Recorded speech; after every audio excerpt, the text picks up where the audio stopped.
I pledge allegiance to the flag of the United States of America and to the republic for which it stands, one nation, under God, indivisible, with liberty and justice for all.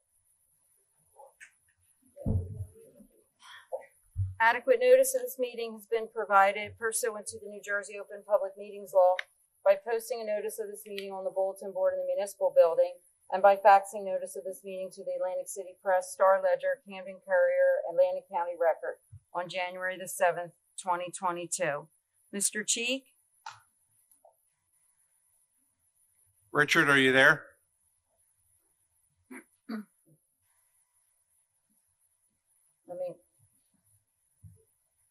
Richard? Let me see. Ms. Hopkins? Yes, ma'am, I'm here. Okay, let me try Richard again. Mr. Cheek? Mrs. Link? Here. Mr. Patali? Here. Mayor Kane? Here. Mr. Cheek is here. We're just having a little technical difficulty with the phone, so we'll get that worked out right away. At this point, I'd ask you to please join me in a moment of silence for private reflection.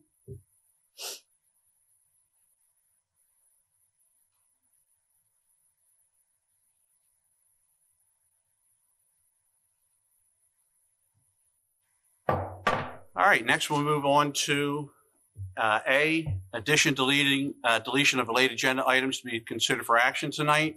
I believe we have one item, 7A, business registration for J&C Pizzeria, LLC, Hamilton Mall. So moved. I have a motion. Second. I have a second. All in favor signify by saying aye. Aye. Opposed? Aye. Ayes have it. Do we have, do we want to, Richard, are you there? Should we try to get him on another phone or? He just texted me back. Yeah, please have Lisa call. Okay. You know, while we're figuring that out, why don't we move on to the presentation? Are we good with that? We're good with that, right? Okay. That, sure. All right. Mrs. Link, Brooke? Yeah, I gotta try to get Richard back.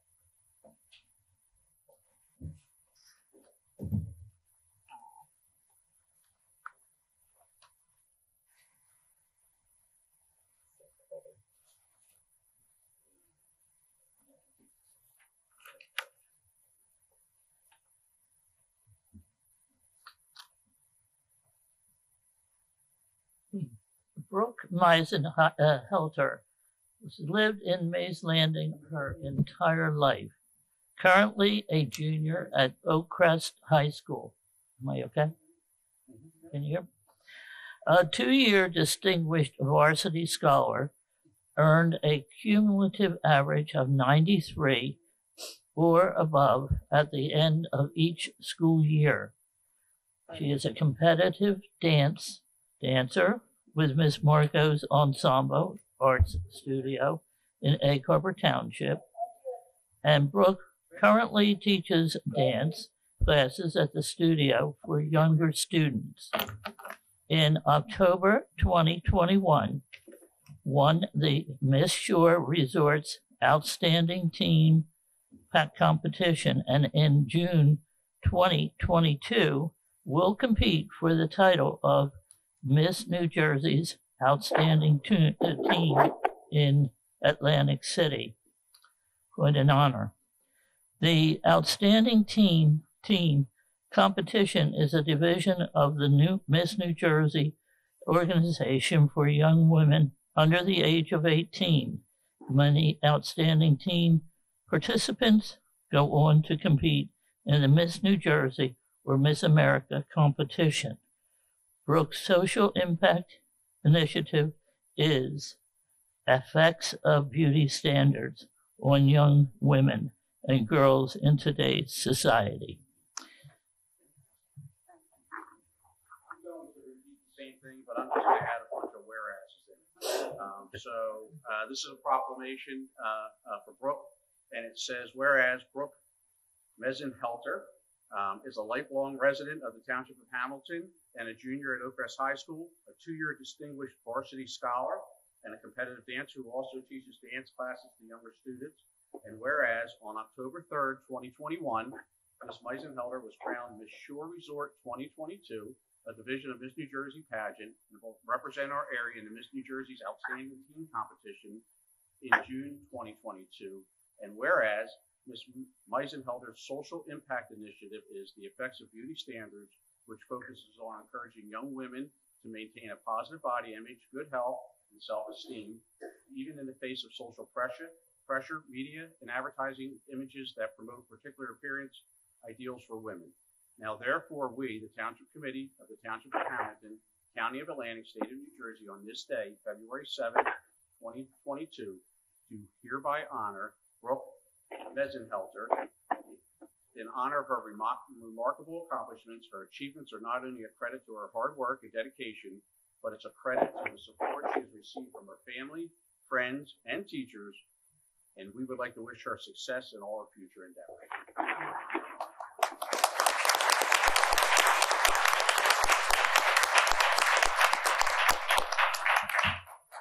I only had a few things to say. So it's a common misconception throughout the Miss America organization that it's only perceived as a beauty pageant and that's all that we are in the organization.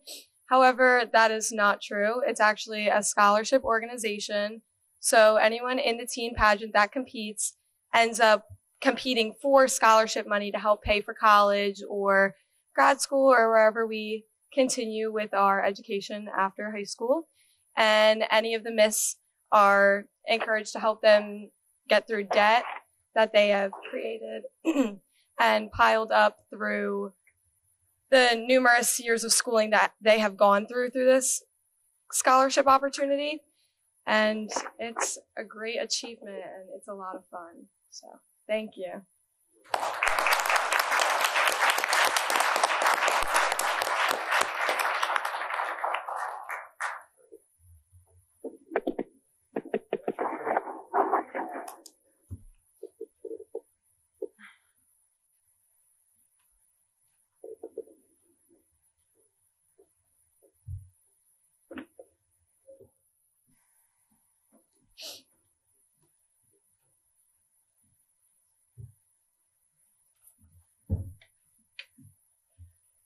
Well, that is our future, and it appears we're in very good hands. So congratulations. We wish you a tremendous amount of luck. All right, we'll move on to addition or deletion of late agenda items to be considered for action tonight. I think we covered that. We had 7A, business registration. Next, we'll move on to public comment, excluding items listed for public hearings. Peter? Mr. Mayor, there's two individuals that have signed up both to address item 3D, Aileen Dix and Randolph Lafferty. Sure. Ms. Dix?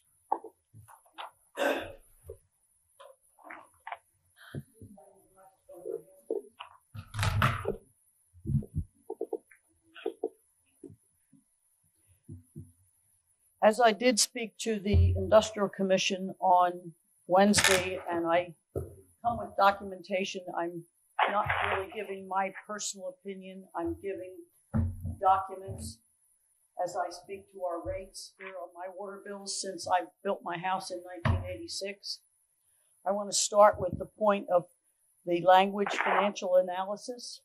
In 2010, there was a letter sent from the administrator, July 16th, I believe was the date, and directing the auditor to do an audit not to exceed, a financial analysis not to exceed $1,500 of the MUA's finances. The auditor never met with the MUA in spite of being requested to meet to make the scope of the work and the documents to be reviewed in 2010. The auditor then presented to this township on November 8th, the minutes are online.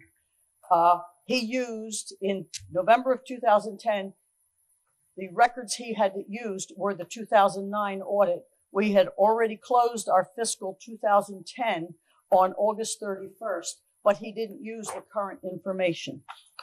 At that time, we had, this is the official statement, when we had to borrow $16,495,000. The bond closings on that were a compilation of construction lending for wells, the water towers, the coastal alternative, which is listed in here as being, our project notes outstanding were $8,757,000. I won't read the other pennies. In that bonding, we had to double our sewer rate. We had no choice. We shut our sewer plant off. We now have to flow to the county. We had to double the rate. That will be shown in these documents I have with me. It's right in here. We at the MUA in the 90s, two things: debt-free, 1992, debt-free in 2017. Number two, rate stabilization for our ratepayers.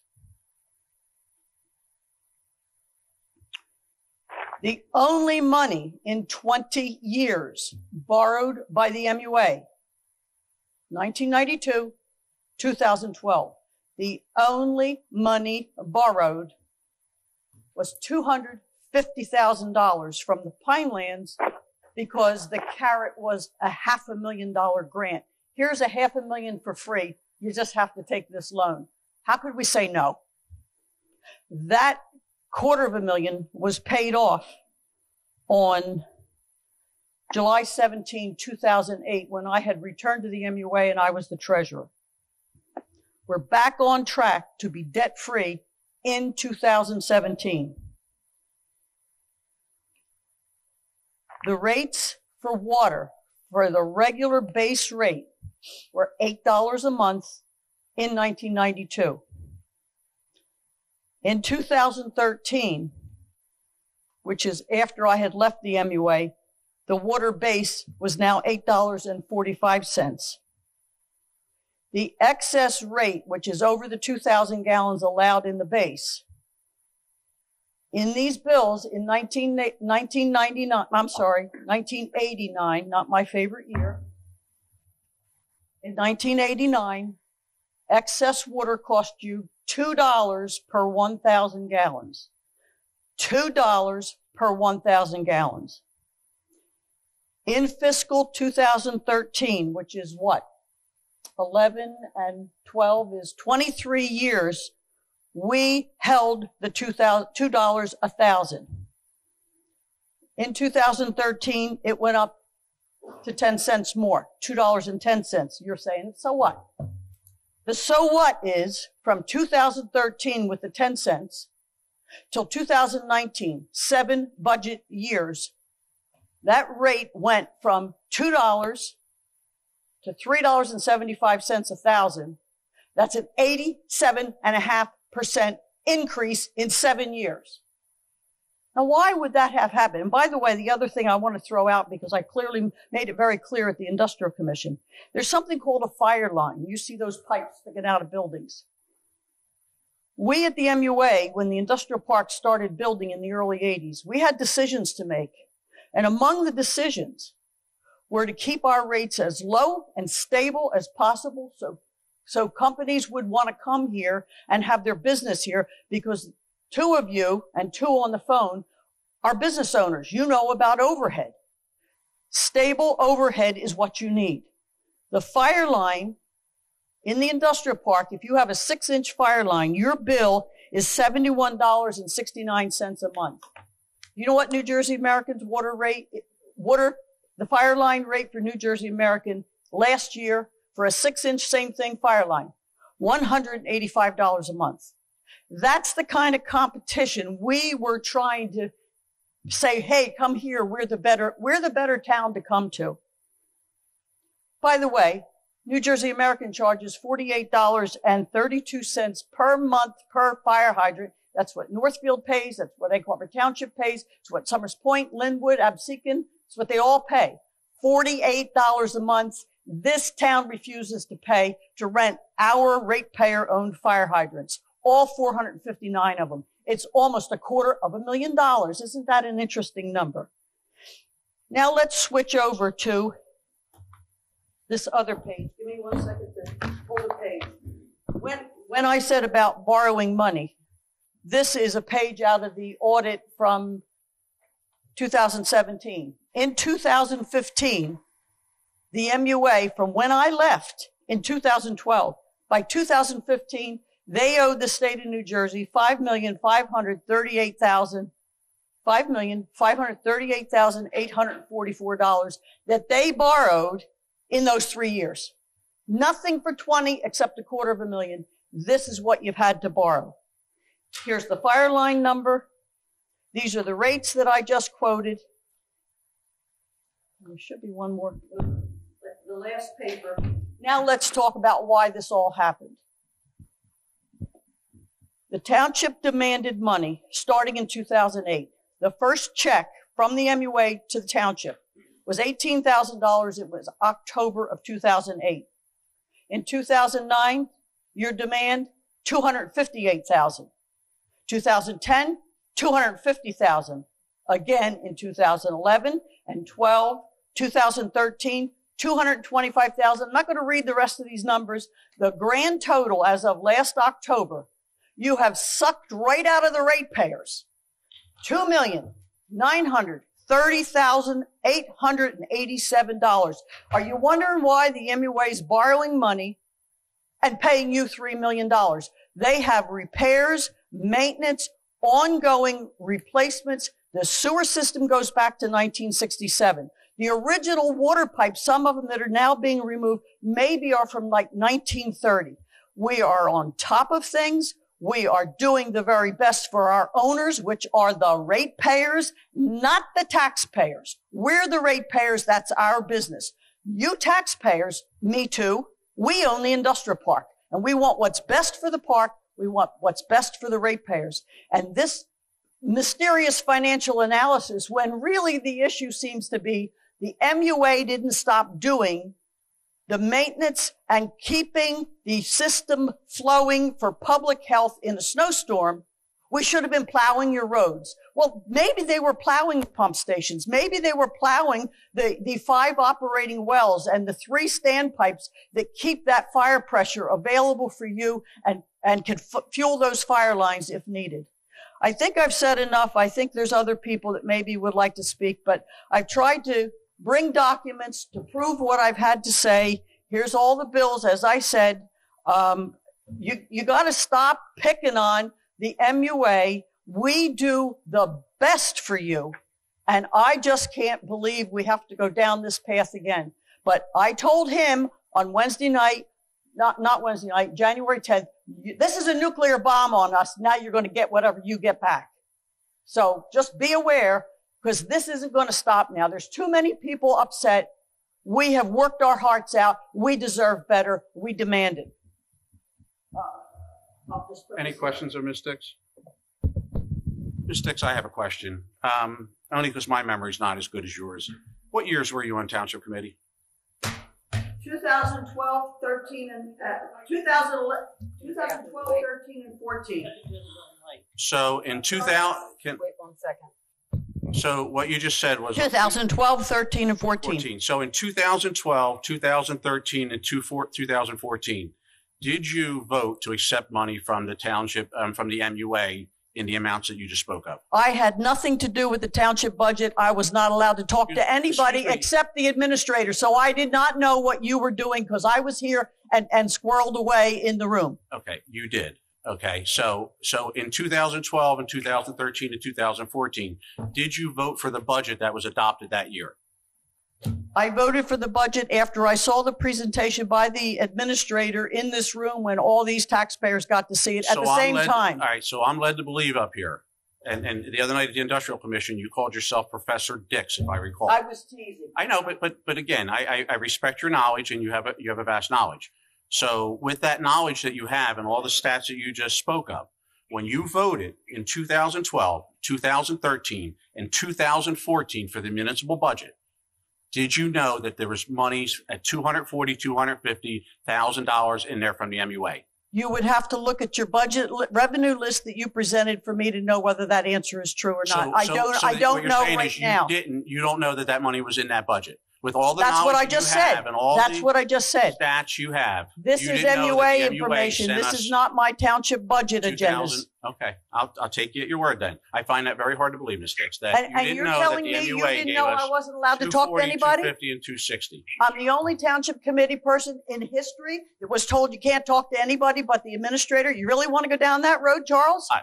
I'm just asking I was you, never I'm given a asking you township simple email till question. Did December you 11th. to accept it from the MUA 3 years in a row? Yes. Did you vote for the budget It's that time included it to 3 years stop. in a row? Yes. It's time So what to is stop. different now than then?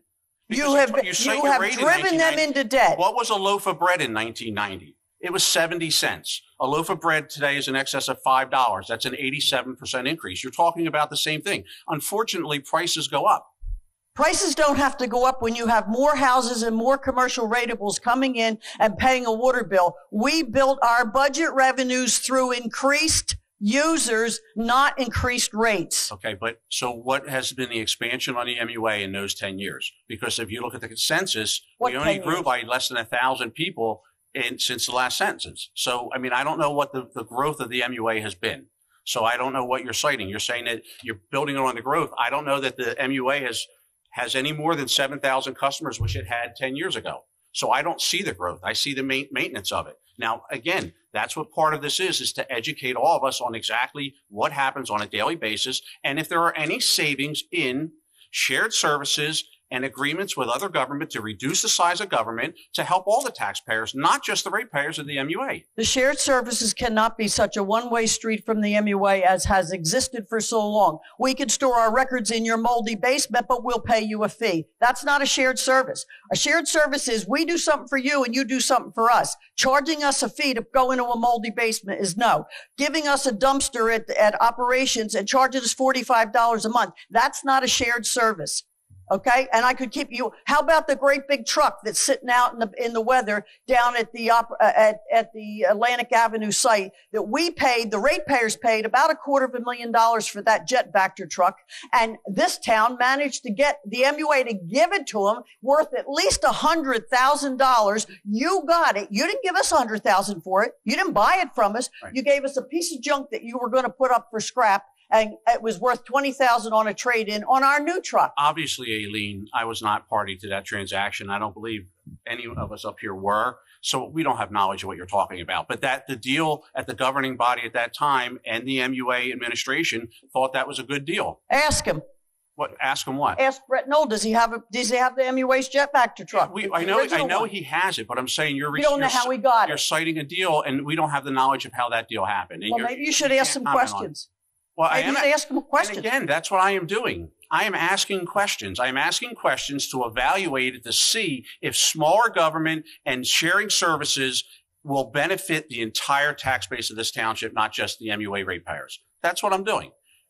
That's what we're undertaking here. And you're acting like it's something that we shouldn't be looking at it. Why should the MUA be any different than any other aspect of this township? Why shouldn't we look at it and see if there's savings to be combined with the township? Because you're only talking money. You're not talking responsibility. No, you're untrue. That is not true. See, you're attacking something without the knowledge. The knowledge is if you listen to what was proposed, they have an entire workforce. They have that workforce. We just paid out. We're tonight on tonight's agenda. We are going to possibly amend a contract for snow removal already. I saw it.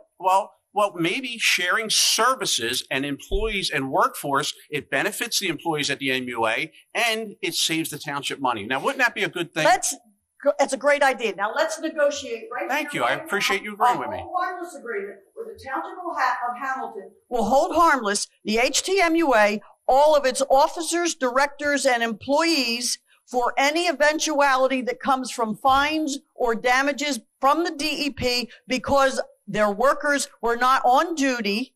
We're not on duty doing MUA business, operating many pump stations, 5 wells, the standpipes, all the valves in the street, all the important things that they have to do that you people have no idea they have to do.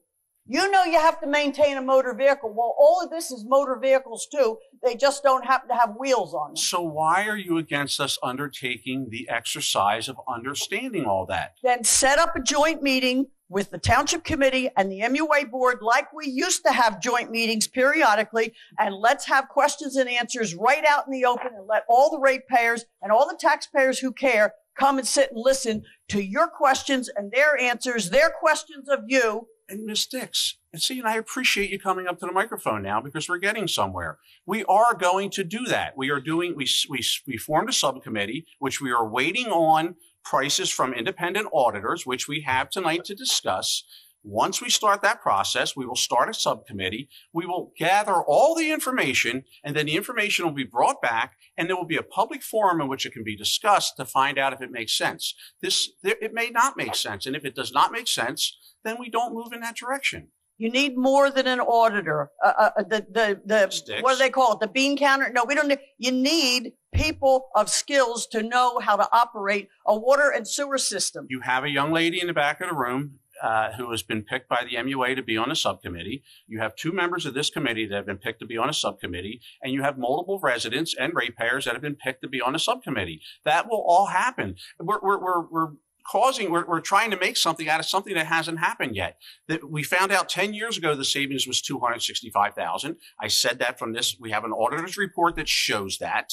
Based on phony information. Okay, based on you saying phony information. A year-old audit is not a valid instrument to look at. Ms. Dix, what we are doing now is we are not using that auditor because it is a shared auditor with the MUA, which, by the way, he is above reproach. I have no question of his ability, and I know that he would act fairly on both sides, but because he is the auditor for the MUA and the township, we're going out and hiring an independent. It's one piece of the puzzle. There's going to be a lot of conversations being had between MUA employees, board members, township committee, subcommittee members, but you have to start the process. That's what we're doing.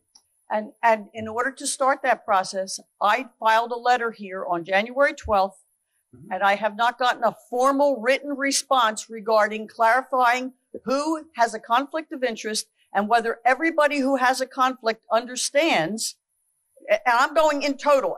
Every single person who might sit on it on a subcommittee has to be cleared as no conflict of interest. If you have a conflict, and I learned this on a school board meeting years ago in the 90s, you must stay silent. You don't talk in the back room, the front room, or the car. You don't talk about the topic. You're taking this as an attack on something. It is an attack. It is not. And everybody else feels it too. Well, then that's because that information is being perpetrated out there. It is not. It's an evaluation to see if the taxpayers can save any money by additional shared services.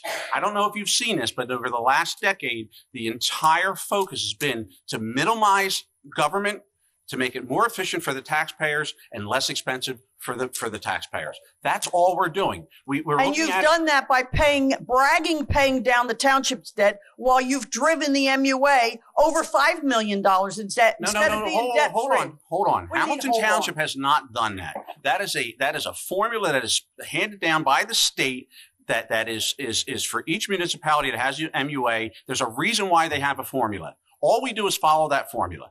That's all we do. We're not asking for anything more, and they're not giving us anything more than what we're entitled. What's that? What's the formula you're saying is so reliable? It is a formula that they have that municipalities that have MUAs will share in a portion of the revenue of that MUA. You said that to me last week, I think it was. Shouldn't, because there's a law that says you can have 5% of the MUA's budget, shouldn't you get it? Well, I happen to think that all these people complaining about speeding on Rainbow Drive and on Main Street, there's a law to write tickets to speeders, and you don't enforce that law. So why do you want to enforce this law on the MUA? First of all, I'm not a law enforcement officer, and if you're talking, we want the chief to come up and discuss how would you like him to come up and discuss how he enforces motor vehicle laws? I don't think you do, because we have a great township police department. They do a great job. What I'm saying to you is not an attack on the police department.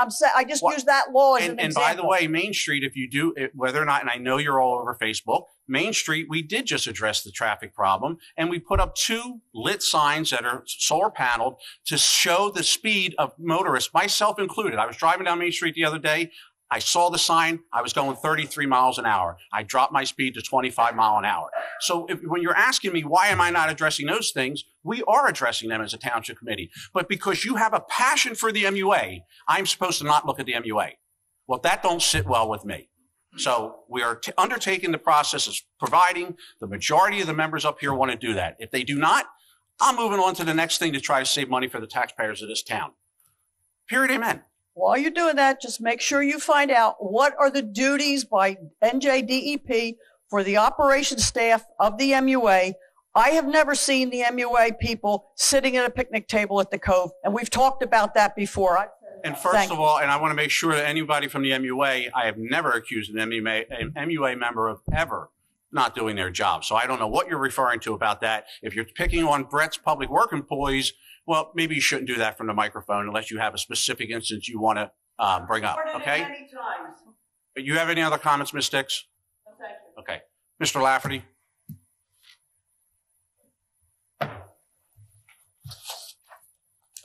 Following Mrs. Dix is a challenge for anybody. Yes, Randolph Lafferty, General Counsel and Solicitor to the HTMUA. So I've been asked by the MUA to address Township Committee regarding agenda item 3D, I believe, which the mayor has explained is a discussion on an independent auditor. The MUA, and I'm not going to repeat everything that Mrs. Dix might have said, the MUA has concerns relative to the process that's being utilized. In 2010, when Ford Scott did that analysis, that was a cursory financial analysis. It did not take into consideration either the operational needs or the responsibilities that are imposed on the MUA.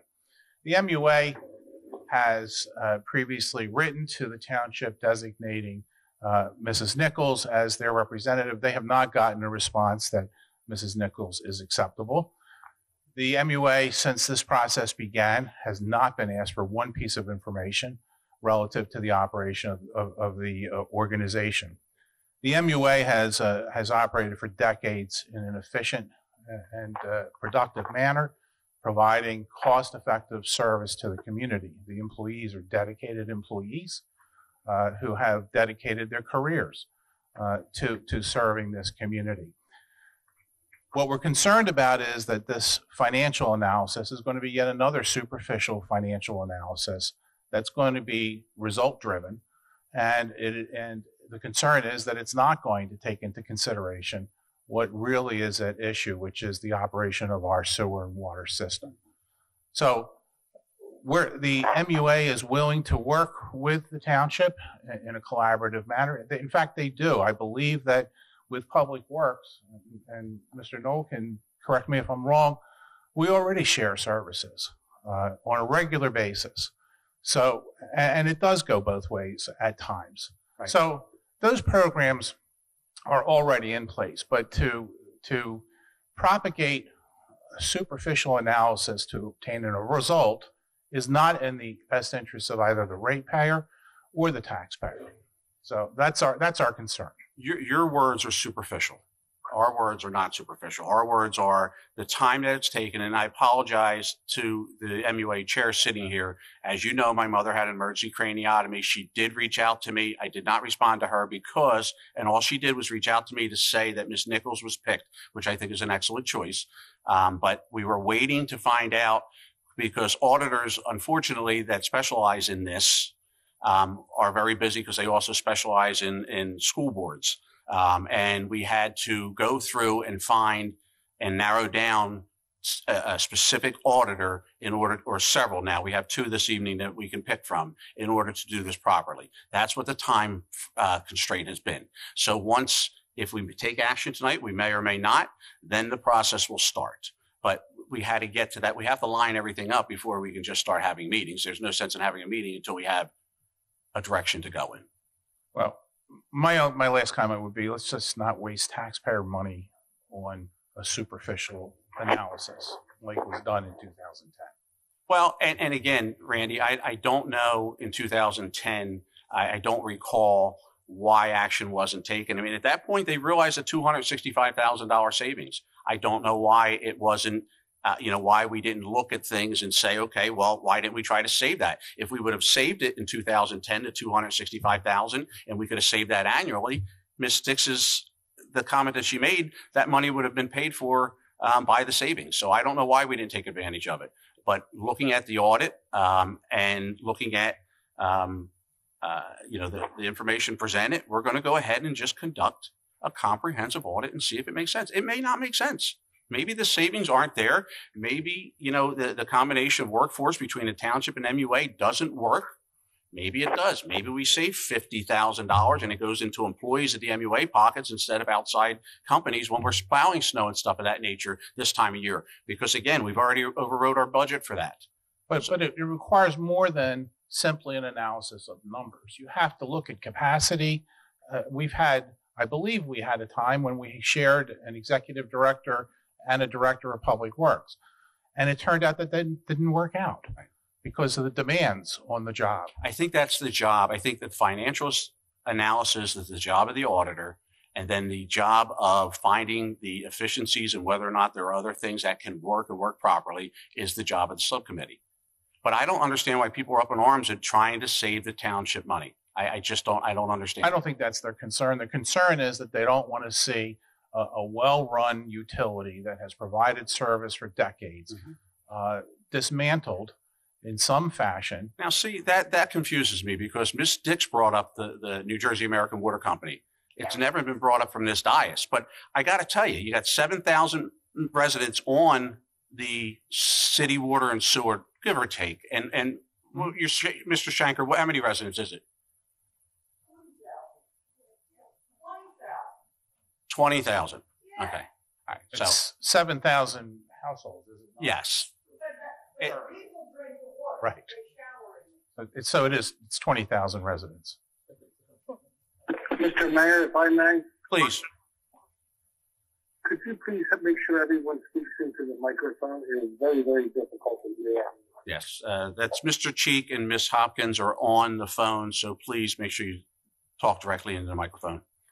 But I have not brought up, anyone from this diocese has not brought up New Jersey American Water Company, but I think maybe the residents in town, I mean, now that she's bringing it up, maybe they ought to know what the value of an MUA is worth in Hamilton Township. I mean, at this point, I never brought this up and it wasn't part of the scope, but she's bringing it up now. So, I mean, maybe that's part of the analysis at this point. Is it a $20 million MUA? Is it a $50 million MUA? Or is it a $70 million MUA? We don't know. But the I don't think process that's we're undertaking, as ratepayers, I don't think that's their concern. Their concern is that everywhere that happens, water rates go up exponentially. Hamilton Township, there was a survey in the Atlantic City Press a couple of years ago. Our water rates are the lowest in the county. And New Jersey American water rates are the highest. So, all right, that's all I had to say. Thank you. please, Mr. John Houck. Mayor, how are you? I'm a taxpayer and also a ratepayer for MUA. I'm not against, if this is a financial audit, I don't know what an analysis is. Is it the same? That's exactly the same job. All right. Is there also, thought for a management audit to review how that process is working, not just money? Absolutely. The subcommittee, once we get to that point, the subcommittee will share with the board member of the MUA whether or not there are other shared services we can do together. The other point that I want to make, and it bothers me, it's always bothered me, when the township requests money that's overabundant in the MUA, to put it bluntly, all right, that's paid by a small group of people that use the services of the MUA. Right. All right. Now you take it and divide it amongst the whole township. So the people who, like me, I'm paying my taxes, Yeah, and I'm also hear you, paying sir. an MUA rate. And if Mr. I'm Houck? too much. Mr. Houck, If you could speak. talk into the microphone so They Sue and just Rich can't hear you online. I'm sorry. Please talk into the microphone. They can't hear you online. Okay. Yeah. We weren't trying to stop you from talking. Yeah, this thing's in my face. I tend to want to get away from it. The point is that I'm paying my basic taxes. All right. That's for everything in the township. No problem. Sure. I'm paying an MU8 rate. Now, if you're taking some of my money and then spreading it over a bunch of other people, that's not fair. And you really need to look at what you're doing. And that's all I really have to say, is that if there is excess money, then maybe our rates ought to be lowered for the people using the MUA. And John, maybe that is a possibility. I mean, who knows? We don't know. We don't know unless we undertake the process. Yeah. Well, I sat there 12 years and I don't remember, when we had rate cases ever really actually going up. In fact, I'm 75 years old. My wife's 75 years old. We take a shower once a day. We use nothing in the house. And I still use excess water every damn month.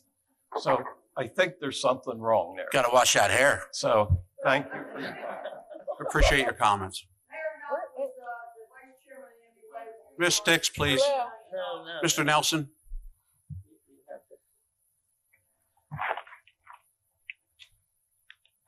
How you doing? Jerry Nelson, not a ratepayer, but I do sit on the MUA, I do sit on the school board, and I do sit on the Veterans Board, and I am a numbers guy. And what I'm hearing being said is, and from you, maybe you can clarify, is that we have two processes. One is this financial review, and the other one is the subcommittee is going to take a look at all the other components. Correct. I guess maybe I'm just suggesting that maybe we could respectfully take and work with the subcommittee first, and then maybe table the idea of the numbers so we can see if there's a synergy option. Because I'm hearing those are independent and don't really inflect on each other. I could be wrong, but that's what I'm kind of hearing from the back of the room, is that those are kind of two independent things, and you want to kick off the process. And I'm hearing a lot of things that potentially synergy that have nothing to do with the auditor, and the auditor is going to just strictly look at the financials. And I could be wrong, but if that is a possibility and they're completely separate, maybe that's a way you can compromise on this. That's what's being done differently this time around. So there'll be a financial component and a subcommittee component that'll be a combination of the MUA and Township Committee, so that we can look at everything. And again, if it doesn't make sense, it doesn't make sense. If it makes dollars and cents, then we'll discuss what the options are moving forward. Okay, thank you. Thank you, Jerry.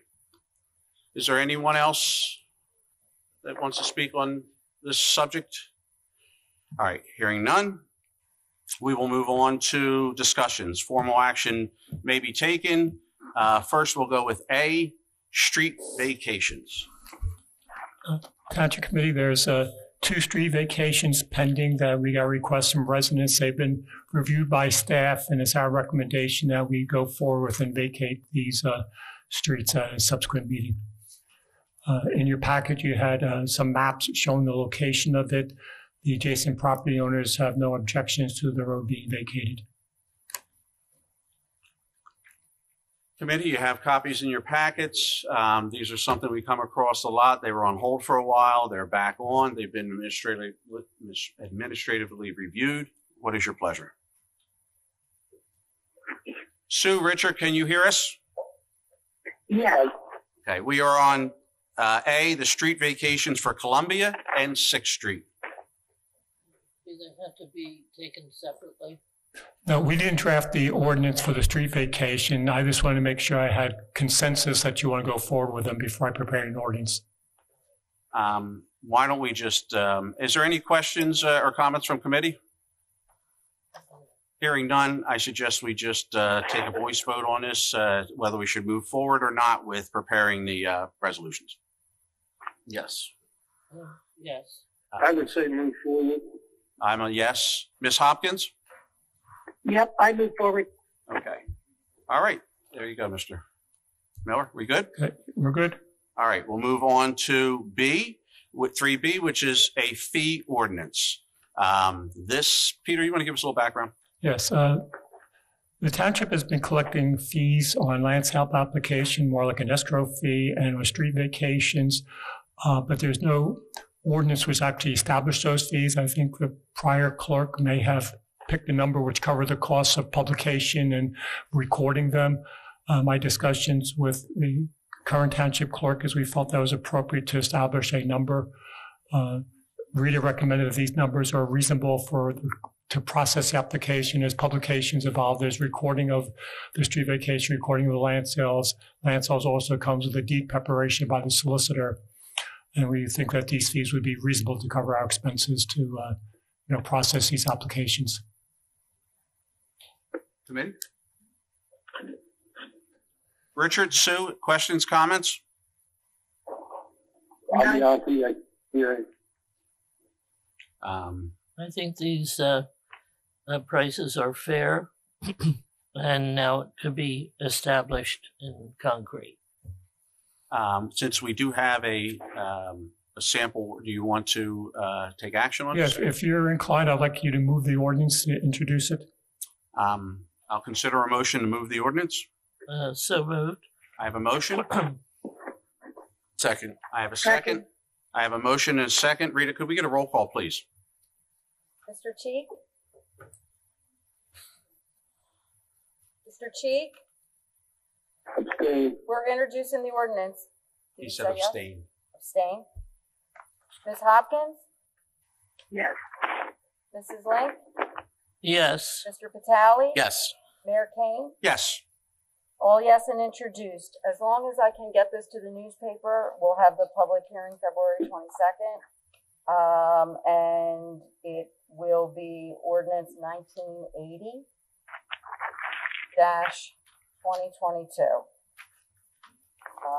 I didn't know it was going to be introduced, so I'll have to get it ready between now and tomorrow morning. No. Okay? Thank you, Rita. Thank you. All right, next we'll move on to 3C, police promotions. I sent you a memo on this. We have a lieutenant retiring on May 31st, and our police promotion list for sergeant lieutenant expires on March 6th. I would like to go forward at your next meeting to promote the lieutenant to replace the retiring lieutenant, a sergeant, a patrolman to replace that sergeant who they promote to lieutenant, at your next meeting. I do have sufficient funds in the budget to cover that overlap. The entry-level police officer that would be hired later in the year, not necessarily on June 1, in order to, have everything balanced out in the course of this year. Otherwise, if we don't act upon the list before it expires, it's usually about a 6-month process to schedule the exam, go through the exam, give everybody the notice of the upcoming shy one rank. And I'd rather bring a person on board at this time. I agree. How many officers would we be shy if we didn't act on this? If you do nothing and we authorize the test and come May 31st, when the lieutenant retires, we'll be down 1, and the lieutenant rank would remain vacant until sometime in the fall. And if you recall, Ms. Link, when we get our department reports, the chief is running shorthanded between workers' comp and COVID issues. Sure. So. Committee questions, comments? Richard and Sue, you have anything to add on 3C? No, sir. No. If you could, Mr. Mayor, next time Mr. Miller speaks, could you have him speak into the microphone? Very hard to hear. We are trying, Richard. I know. All right. So with this, you just want a voice vote to move forward, or because we don't have a... Yeah, I just need a voice vote, and then we'll list the 2 promotions on your agenda next meeting in 2 weeks. Committee, if there's no other questions or comments, all in favor signify by saying aye. Aye. Opposed? Aye. Ayes have it. Thank you. Next, we'll move on to the item of the night, 3D, which is the Hamilton Township Municipal Utilities Financial Analysis. Okay, I reached out to several firms that do analysis of utilities authorities. Several of them were busy with other work. I did receive 2 proposals, which I emailed to you earlier today and put copies in your bins before the meeting. The two firms are HFA Advisory, and the other one is Phoenix Advisors LLC.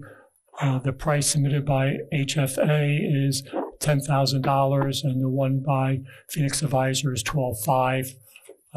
Is my recommendation that we go forward with the HFA firm to prepare the documents. I did also give you a copy of the RFP that was issued that they responded to, and in the HFA proposal on page 7 and 8 is their listing out their scope of work and what they would be evaluating. Committee, questions, comments? I think in reading May I have a comment? over this, Mr. Cheek, hold on 1 second, Mr. Cheek, please. in reading over the proposal by HFA, it sort of dispels the idea that they're not just bean counters. We also see our function as the advisor, consultant, and the experience along our diversity is a heavy concentration on governmental entities. So I think this would be a good start for us to evaluate the, the savings that could be had. And I think we all need this kind of knowledge before we go forth. I agree. So I looked at both proposals and I came to the same conclusion that you did. All right, Mr. Cheek, I apologize. Your comments? I just feel as a firm of Home Clean Allison, in my opinion, they're 25%. They both look to be comparable. That firm is 25% lower than the other firm. And the other firm is charging for township meetings. If you take a contract like this, township meetings should be included in your proposal, I would say.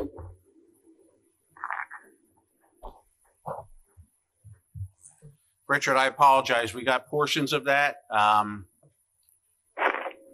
Do you have one over the other that you're interested in possibly moving forward? I would look forward to Holman, Selena, and Allison. Okay.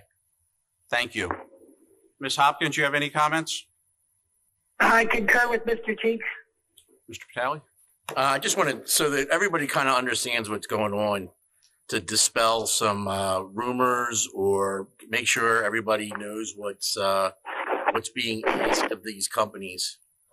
The scope of work would include review budgets for years 2019, 2020, 2021, review audits for the years 2019, 2020, and 2021, review personnel allocation and costs for administration and operations, evaluate impact of existing MUA capital projects and debt service being assumed by the township, evaluate benefit of dedicated municipal water and sewer utility as compared to current MUA setup, evaluate impact on municipal budget by having a dedicated water and sewer utility, evaluate current and proposed legislation as to the use of surplus and its impact to budgets, evaluate impact of MUA existing debt being subsumed by the township and its impact on township's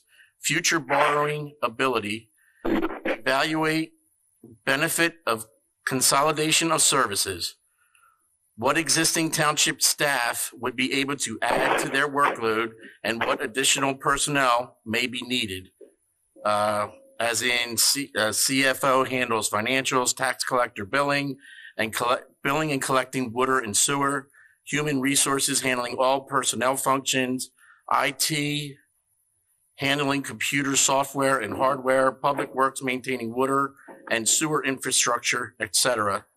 What would be the cost savings? Evaluate duplication of services such as professionals, trustees, and board members. What would be the cost savings?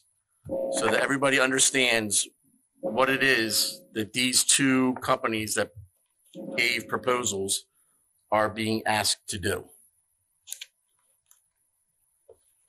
Exactly. Actually, not at this time. Not at this time. Apologize, but there's time at the end if you do want to ask a question. I think that sums it up. I mean, that's a pretty comprehensive review of exactly what's going to be looked at. But we're looking at spending $10,000 or $12,000, and I would like to see that subcommittee get together and maybe have a meeting before we spend this money, and see if it's easy to figure out some stuff that we could do instead of spending $10,000 or $12,000. I mean, we put together a subcommittee. Let's make use out of it. Any other questions or comments? How do you want to take this, Peter? If you want to move forward, Rita has a resolution which authorizes the award of the contract with the accounts that they will be charged to if you want to move forward on it tonight. So committee, what the options here tonight are to not proceed, or to proceed, allow the subcommittee to do its work, or to proceed and have the auditor start the work and award the contract to, which I believe the general consensus was, HFA. Here, team, this is Sue Hopkins. Based on all of the comments that have been forthcoming over the last week, I do not think it would serve the committee or the community well to have the subcommittee evaluate. I think you need an independent third-party financial group that is skilled in auditing to come in and give us a true independent audited picture. So that would be my perspective, and that would be where I would be headed. Any other? Do you want to form that in a motion, Ms. Hopkins? Let me give it a shot. I move that we hire the independent auditor who is skilled in auditing to conduct the analysis at the agreed upon price, and then present the results to the subcommittee for determination. Thank you. This isn't really an auditor, right? They're reviewing audit. Yes. Yes. Yes. This isn't an audit. No. They're not doing an independent audit. The numbers have already been audited. Well, financial analysis. I think the independent auditor needs to conduct the financial analysis. Correct. He will be reviewing their budgets and audits as part of that process. Correct. So I have a motion. I have a motion. Is there a second? I second it. I have a motion by Ms. Hopkins, a second by Mrs. Link. Was the contractor identified? Yes. I'm sorry. The price of the contract was. Ms. Hopkins, would you amend your motion to include the price at $10,000, please? I can read the record. I would feel more comfortable, Bob, with your permission, if I read into the record the resolution. Great. Ms. Hopkins, if you would withdraw your motion at this time, we're going to read into record the resolution, and then you'll have a chance to motion again. Thank you, sir. Okay, I'll withdraw. Is that okay? Yes. All right. And you said HFA, correct? Correct, yes. Resolution authorizing acceptance of proposal for auditing services. Hamilton Township Municipal Utilities Authority, HTMUA, financial analysis. Whereas the Township Committee of the Township of Hamilton, Atlantic County, New Jersey, has determined to provide for auditing services for Hamilton Township Municipal Utilities Authority financial analysis. And whereas Holman, Frinia, Allison, PC of Lakewood, New Jersey, has submitted a proposal dated February the 4th, 2022 for completion of services requested. And whereas the Chief Financial Officer of the Township of Hamilton has recommended the acceptance of said proposal. And whereas the cost for this purchase shall not exceed $10,000, with the source of said funds being current fund administrators, other expense, miscellaneous. The accounts 201-20-100-100-255, $5,000. Finance, other expense, professional services. The account numbers 201-20-130-000-268, $5,000. And whereas the Chief Financial Officer of the Township of Hamilton, as required by NJAC 5:30-5.1, has certified that there are sufficient funds available for the purpose of obtaining said services for the said entity. Now, therefore, be it resolved by the Township Committee of the Township of Hamilton, Atlantic County, New Jersey, to authorize acceptance of proposal from Holman, Frenia, Allison, PC of Lakewood, New Jersey for auditing services for Hamilton Township Municipal Utilities Authority financial analysis in an amount not to exceed $10,000. Ms. Hopkins, based on that being read into the record, do you still want to motion? Yes, sir. I have a motion. And a second. I have a second. Motion by Ms. Hopkins, second by Mrs. Link. Rita, could I get a roll call, please? Yes. Mr. Cheek? Mr. Cheek? Yes. Ms. Hopkins? Yes. Mrs. Link? Yes. Kelly? I'd like to see the subcommittee try to take a shot at this first before we spend $10,000. So I'm going to vote no. Mayor Kane? Yes. 4 yes, 1 no, motion carries. All right. We will move on now to 4, which is public hearing adoption of ordinances. We have ordinance 1978-2022. This is an ordinance to amend chapter 54, ordinance 1954-2021, entitled an ordinance amending article 2 of chapter 66 of the Code of Township of Hamilton, providing for annual salary increases as increases in salary maximum for certain employees. This is in reference to our communication officers.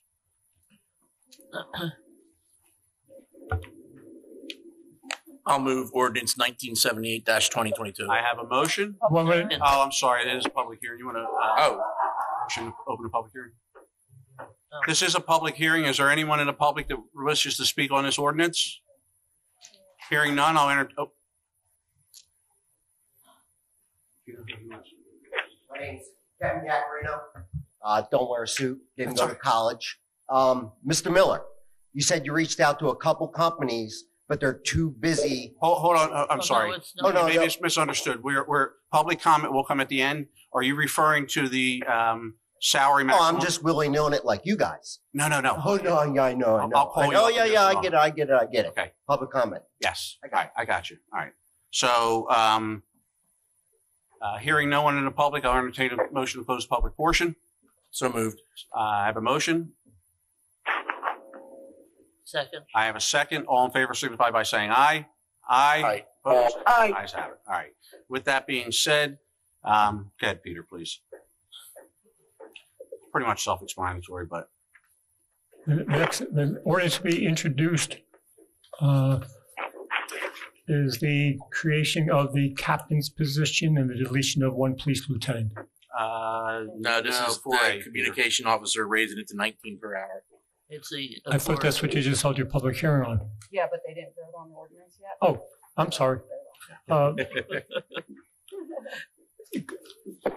With the part-time communication officers are covered by the Teamsters contract.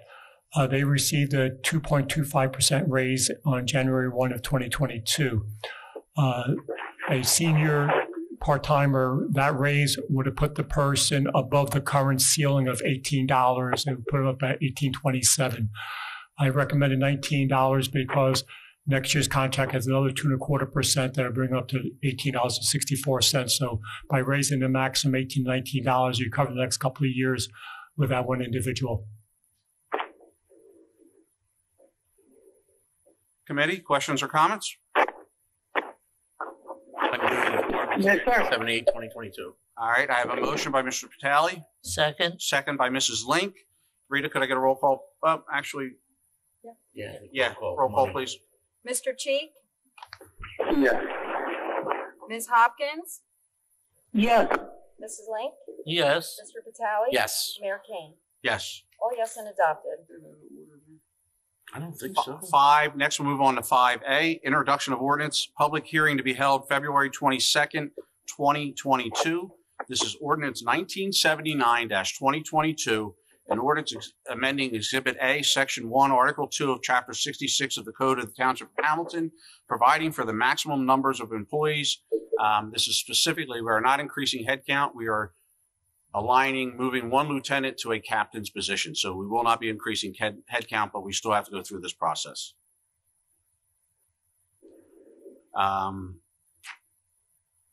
Committee questions or comments, or just a vote for introduction? I'll move ordinance 1979, 2022. I have a Second. motion by Mr. Vitale. I have a second by Mrs. Link. All in favor signify by saying aye. Aye. Aye. Ayes have it.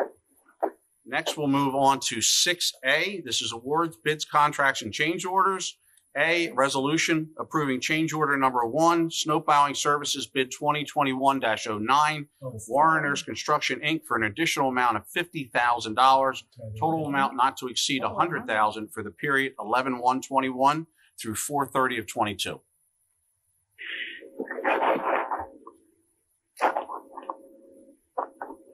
Motion. I have a motion. Second. I have a second. Rita, roll call, please. Mr. Cheek? Mr. Cheek? Yes. Ms. Hopkins? Ms. Hopkins? We lose her? Sue, you there? Yeah.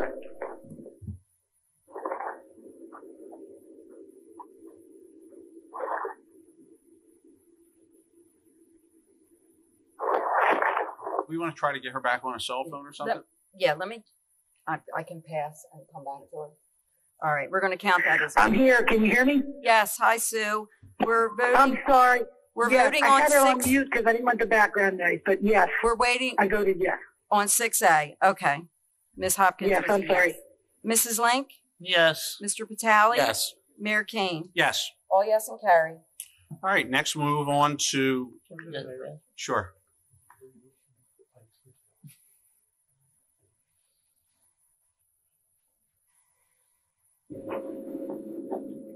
Oh, she sent us the stuff. That's why we got her.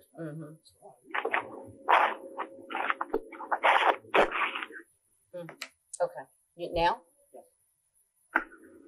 Okay, I've just been asked something with Sure. Mr. Mayor. If we go back to that resolution from the MUA, the 1, 2, 3, 4, 5th whereas.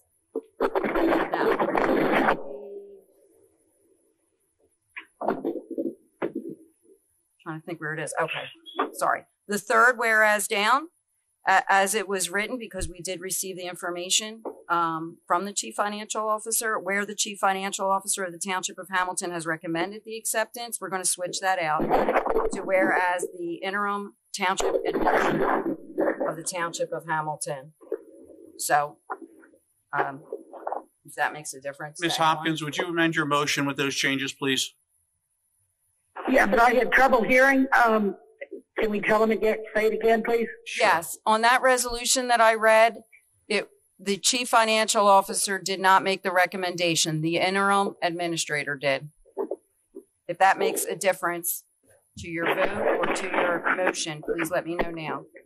My request is that you just remove or revote on it so that the resolution is correct. I missed it. Okay. The Chief Financial's recommendation when it was mine that I gave to you earlier tonight. I appreciate that. I want to make sure it is correct. So, Ms. Hopkins, I would ask you again to amend your motion to that if you're comfortable with that. Yes, so moved. Thank you. Mrs. Link? Second. All right, so, and Rita, we'll just do one more roll call on that, please. Yes, and just to be clear, again, this is on the MUA Financial Analysis Auditor. Mr. Cheek? Yes. Ms. Hopkins? Yes. Mrs. Link? Yes. Mr. Vitale? No. Mayor Kane? Yes. 4 yes, 1 no, motion carries. Thank Okay. you. So now we are back to 6B. This is a resolution approving addendum or amendment to contract for tree and stump removal and tree trimming bid 2021-10 with Rich Tree Service, Inc., and authorizing the mayor and clerk to sign the same. Questions, comments, committee? Hearing none, I'll entertain a motion. So I'll motion. I have a motion by Mr. Vitale. Would you like the second, Mr. Cheek? I'll second. Second by Mr. Cheek. Rita, roll call, please. Mr. Cheek? Yes. Ms. Hopkins? Yes. Mrs. Link? Yes. Mr. Vitale? yes. And Mayor Kane? Yes. All yes and carry. Okay, next we'll move on to C. Resolution rescinding the contract award for C and D are going to go hand in hand for janitorial services bid 2021-11 to ACB Services, Inc., Cream Ridge, New Jersey, in the amount of $38,390. Alternate number one biohazard cleaning at $39 an hour for the period 2/1/22 through 12/31 of 22. And if you look at your packet, this contractor was unable to secure the needed insurances and staff to perform on the contract. So therefore, we will need to rescind the contract and re-award it to someone else. Any questions? So moved. I have a motion by Mrs. Link, a second by Mr. Vitale. Could I get a roll call, please? Mr. Cheek, Yes. Ms. Hopkins, Yes. Mrs. Link, Yes. Mr. Vitale. Yes. Mayor King. Yes. All yes and carried. So D is the second part of this. This is the resolution authorizing contract award for janitorial services, bid 2021-11 to Offshore Carpet Cleaning, LLC, Linwood, New Jersey, in the amount of $42,850.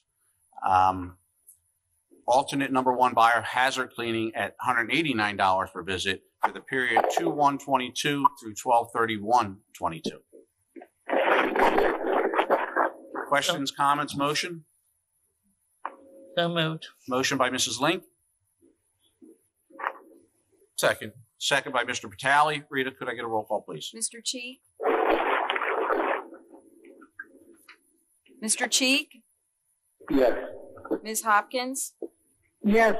Mrs. Link, Yes. Mr. Vitale, Yes. Mayor King. Yes. All yes and carried. All right, next we'll move on to the consent agenda. We have 7A, 1, 2, and the addition of 3 through L. Is there anything that anybody wants to take out? If not, we'll take it as a whole. Hearing none, I'll entertain a motion.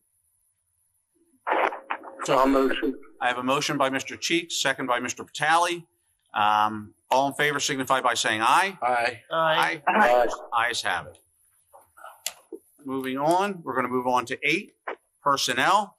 A, resolution appointing Sarah Duffy, alternate designated employee representative for drug and alcohol testing of CDL license. So moved. Motion by Mrs. Link, Second. second by Ms. Hopkins.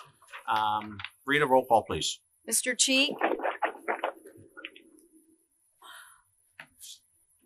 Mr. Cheek, Yes. Ms. Hopkins, Yes. Mrs. Link, Yes. Vitale, Yes. Mayor King. Yes. All yes and carried. Next, we'll move on to B, resolution to appoint Joseph Kostaki to the regular full-time exempt position of Township Administrator, a salary of $145,000 annually, effective 3/7/22, and authorize the mayor and clerk to execute the employment agreement, employment contingent upon successful completion of criminal background check and employment physical drug screening. I'll motion. I have a motion by Mr. Cheek, Second. second by Mrs. Link. Rita, could I get a roll call, please? Mr. Cheek, Yes. Ms. Hopkins, Yes. Mrs. Link, Yes. Mr. Vitale, Due to finding out some stuff via the Google, I vote no. Mayor Kane. Yes. 4 yes, 1 no. Motion carries. Next, we'll move on to C, resolution appointing Victoria Fagan as Class 2 Special Officer for the Police Department at the rate of $19 per hour, effective date February 28, 2022. So So moved. moved. Motion by Mrs. Link. Would you second, Ms. Hopkins? Yes, sir. Second. Motion in a second. Rita, roll call, please. Mr. Cheek, Mr. Cheek, Yes. Ms. Hopkins, Yes. Mrs. Link, Yes. Mr. Vitale. Yes. Mayor King. Yes. All yes and carried. Next, we'll move on to 9, approval minutes, regular meeting minutes, January 18th, 2022. Discussion or motion, please? I'm I sorry. have resolution D, 8D. Oh, forgive me. Thank you. We're going to back up personnel. D, I think you'd appreciate this, wouldn't you? I'm surprised you didn't jump up and down over there. Resolution appointing Robert Williams to the regular full-time exempt position of Deputy Chief Financial Officer at an annual salary of $90,000 effective March 2nd, 2022. This employment is contingent upon successful completion of criminal background check and employment physical drug screening. So moved. Motion by Mrs. Link. Second. Second by Ms. Hopkins. Ms. Martina, can we get a roll call, please? Mr. Cheek, Yes. Ms. Hopkins, Yes. Mrs. Link, Yes. Mr. Patali, Yes. Mayor Kane. Yes. All yes and carry. All right. Now we'll jump ahead to minutes. Regular meeting minutes, January 18th, 2022. Motion, please. So moved. Motion by Mr. Patali. Second. Second by Mrs. Link. All in favor signify by saying aye. Aye. Aye. Ayes have it. Next, we'll move on to B. These will be the executive. Bob, can I take these as a whole if nobody has objection? I want to abstain from the That's why 18th. I lost connection. I don't think I should. Gotcha. All right. So let's take 18. Let's take that one separately then.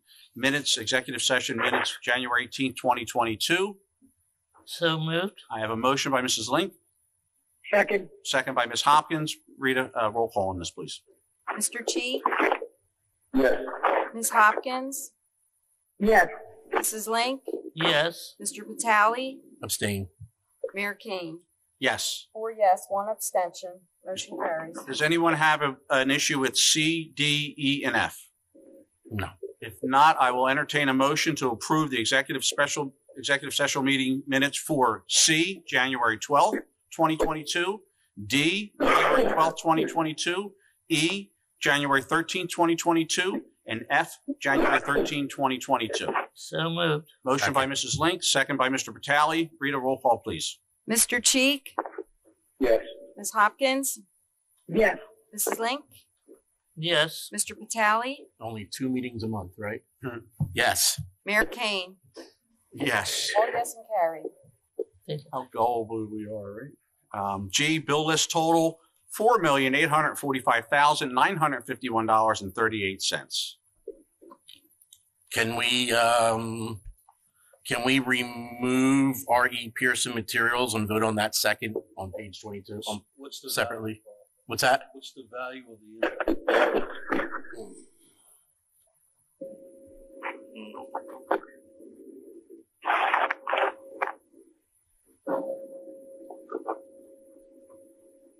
$596. The answer is yes.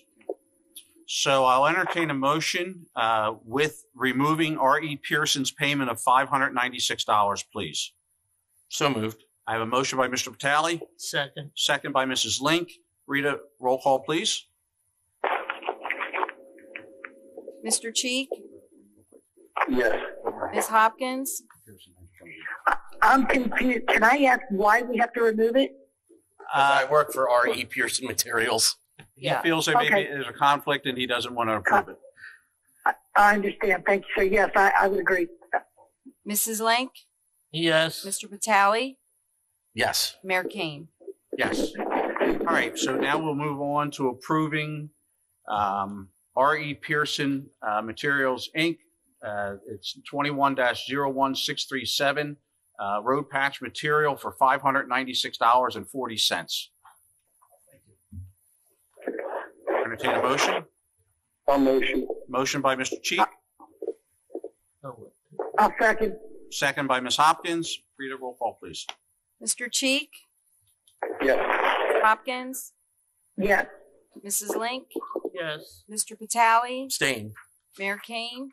Yes. 4 yes, 1 abstention. Motion carries. All right. We'll move on to reports. Mr. Administrator, please. I just have one short report. If you're familiar, we have a municipal property registration program that was suspended due to litigation involved in. On January 18th, the governor signed into law legislation which allows municipal property registration to take effect now.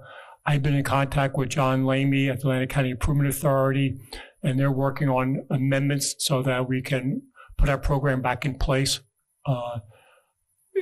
probably take 2 or 3 months, but we are working on it. As soon as I saw the legislation, I reached out to them to get the thing moving forward because it did eliminate blight while it was in place. The litigation involved with it more had to do with the amount of money being paid to register the properties and what the mission of the program was.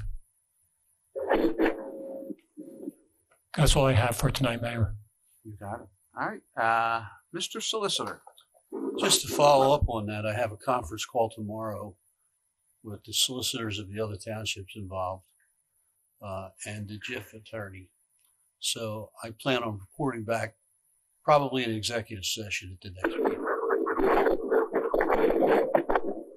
Mr. Engineer. Thank you, Mr. Mayor. The only correction I have is the construction meeting for 3rd Street is going to be February 17th, not February 3rd, as I had in my report.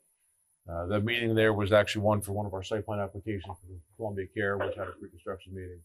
But 3rd Street will be on the 17th, and I have been in touch with members of the school board as well. That's it. Wow. Good. All right. Mrs. Lee.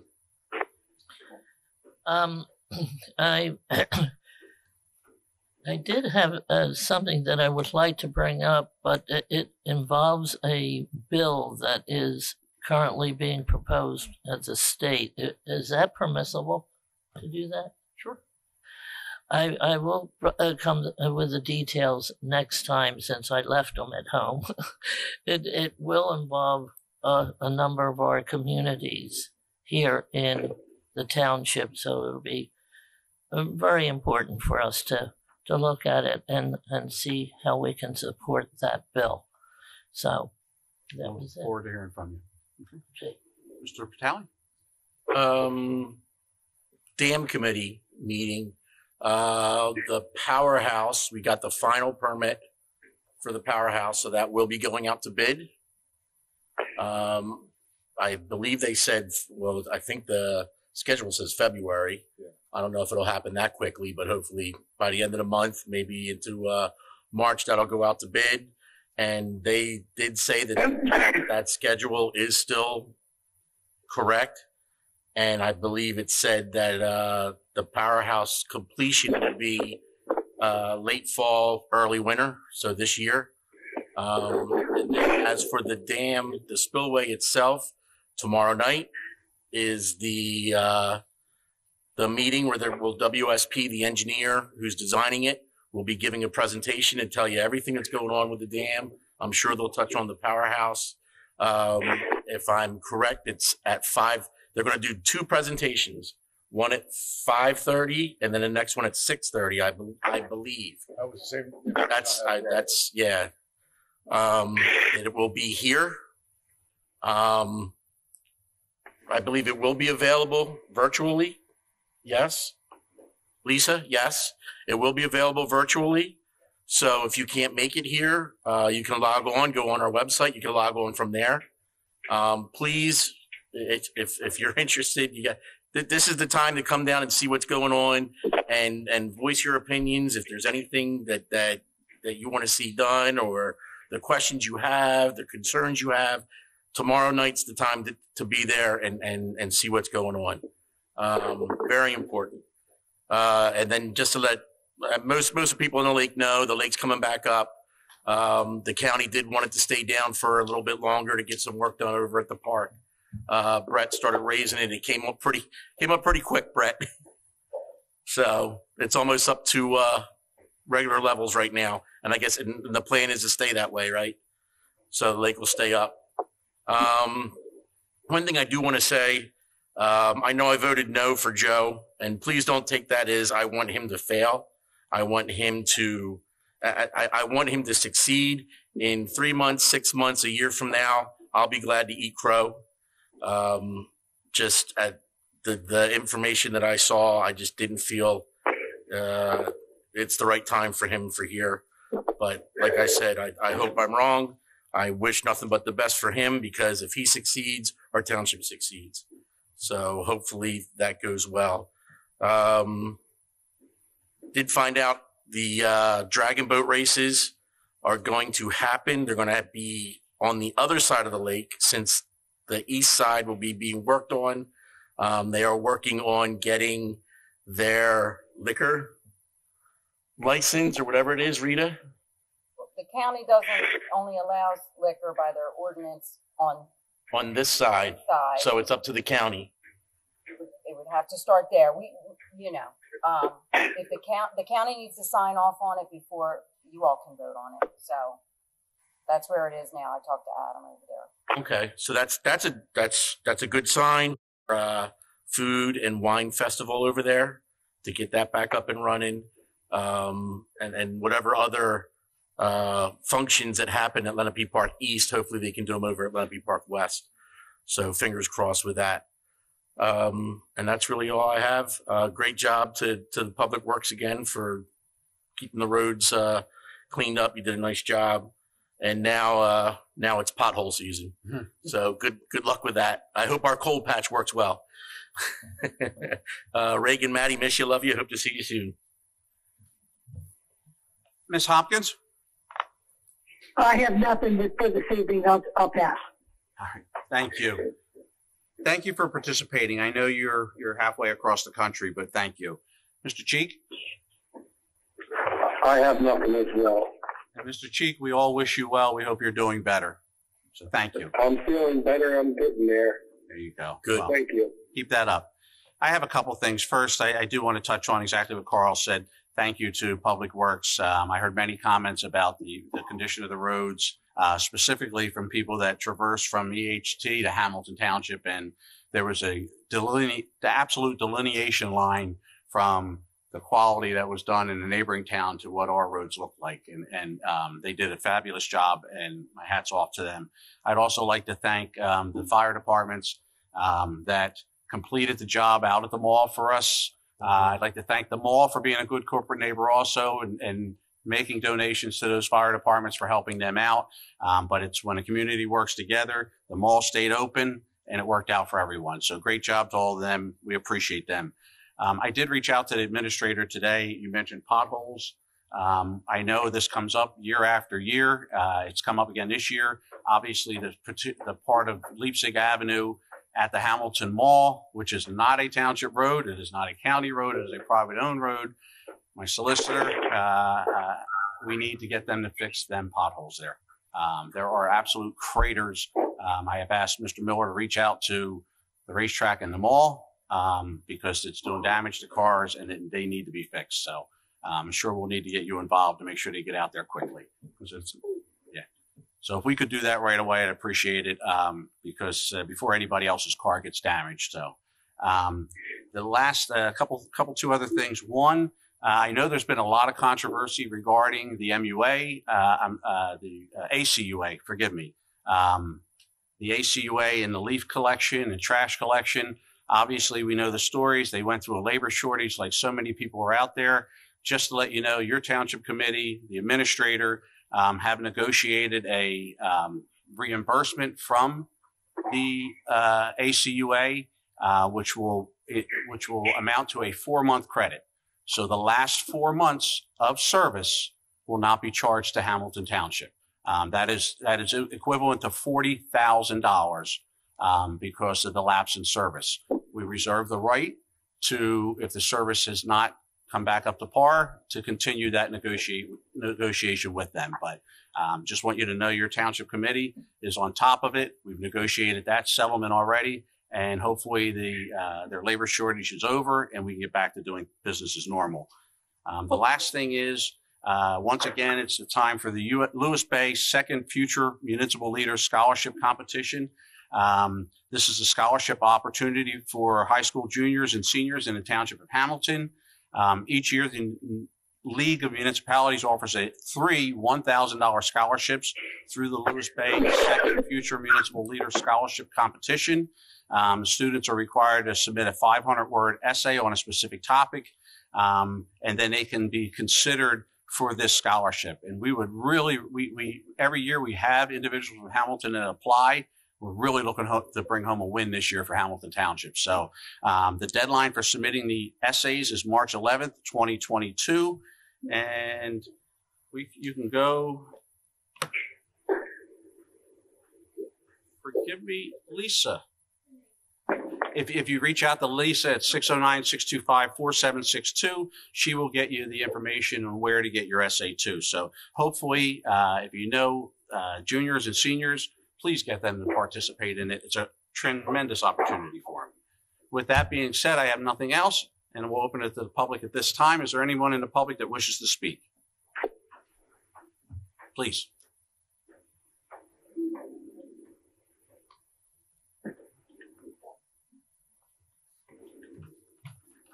Hi, Debbie Kraus, Debbie, 7400 Driftwood Lane.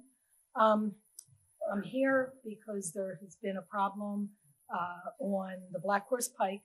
I'm sure that you all maybe have heard about it.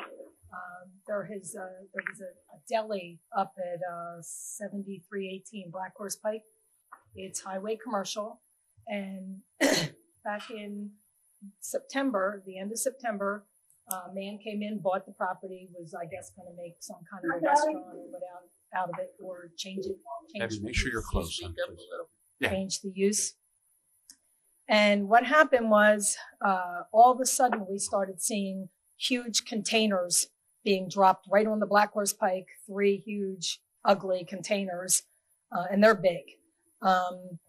Then it was a trailer. Then it was 2 trailers. Then it was 3 trailers, travel trailers they're pulling up and they're living in them.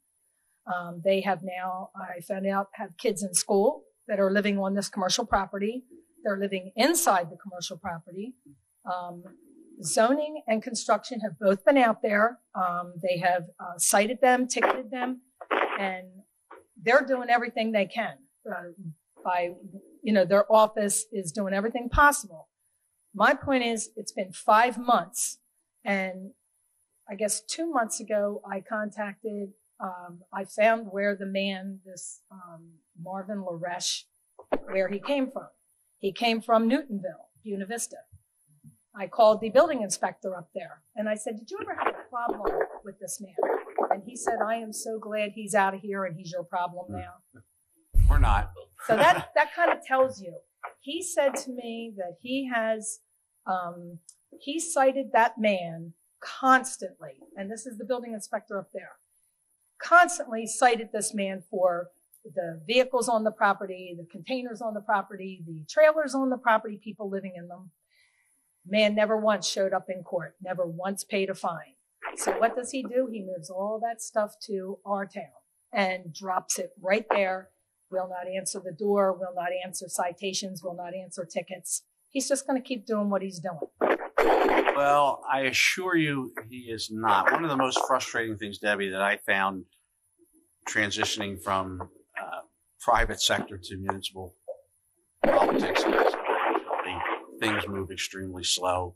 And unfortunately, with the court system right now, it's moving even slower.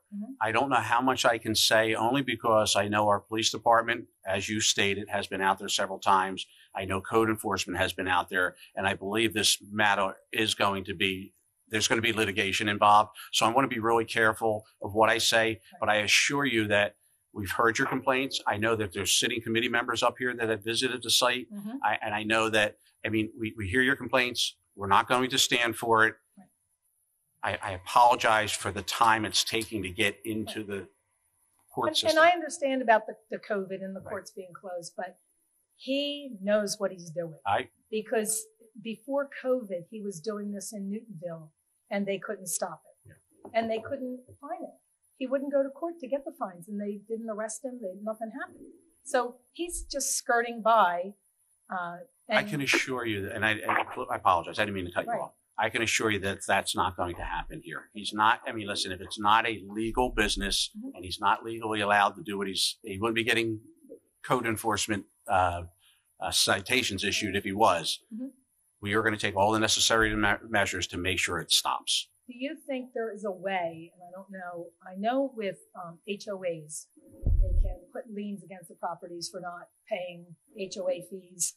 If this man is being cited, is there any way that we can start something that if people are going to do this, because I don't know if you've looked around the township lately, but out in Weymouth, it is rampant out there. Trailers everywhere in people's backyards, people living. They're putting up berms and they're hiding trailers behind the berms. They're putting up fences I mean, right past the watering hole on the right. There's a fence. They've been living in trailers out there. They're not legal. I don't know if any of you remember when the woman got killed up on McCall Avenue, the Black Horse Pike. A tree fell during the derecho, fell right on the trailer, and she died. And they weren't supposed to be living there, but they couldn't get inside the fence to tell them that they had to get out. So, I mean, it's really an eyesore, and it's a shame. Peter, did you make note of the second one that you just referred to? Yes. All right. I was unaware of that one, but we made note of it. If that hasn't been addressed, I assure you we will address that also. I was just out on Harding Highway. There's a berm right before Ballack Winery. There's a berm, and there's trailers all out behind the berm. I mean, I just saw that one the other day, but they're all over. And it's just getting a little, it's starting to look like a trailer park camp out there. Listen, I appreciate, and I know you do, and I encourage all residents, if you see that, please reach out to the zoning office. Make sure that you make it. Right. Do it by email so there's a record of. Construction have been great. Every time I call, I mean, they're out there, they're doing their job.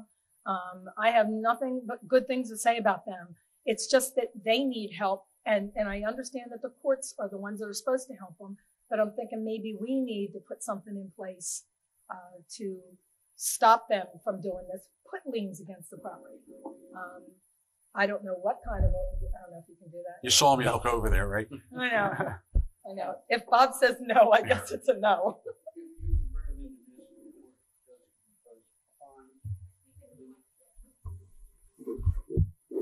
Bring them into municipal court. The judge could impose a fine, and then you could take enforcement steps on the fine.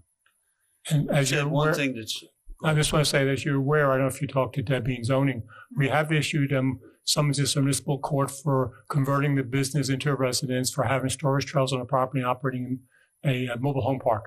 And we're going to be issuing them every week until we finally get scheduled for court. I just talked to Debbie today. Like I said, construction and zoning have been wonderful. I did talk to Ms. Hopkins, and I had some communication with Mr. Chief.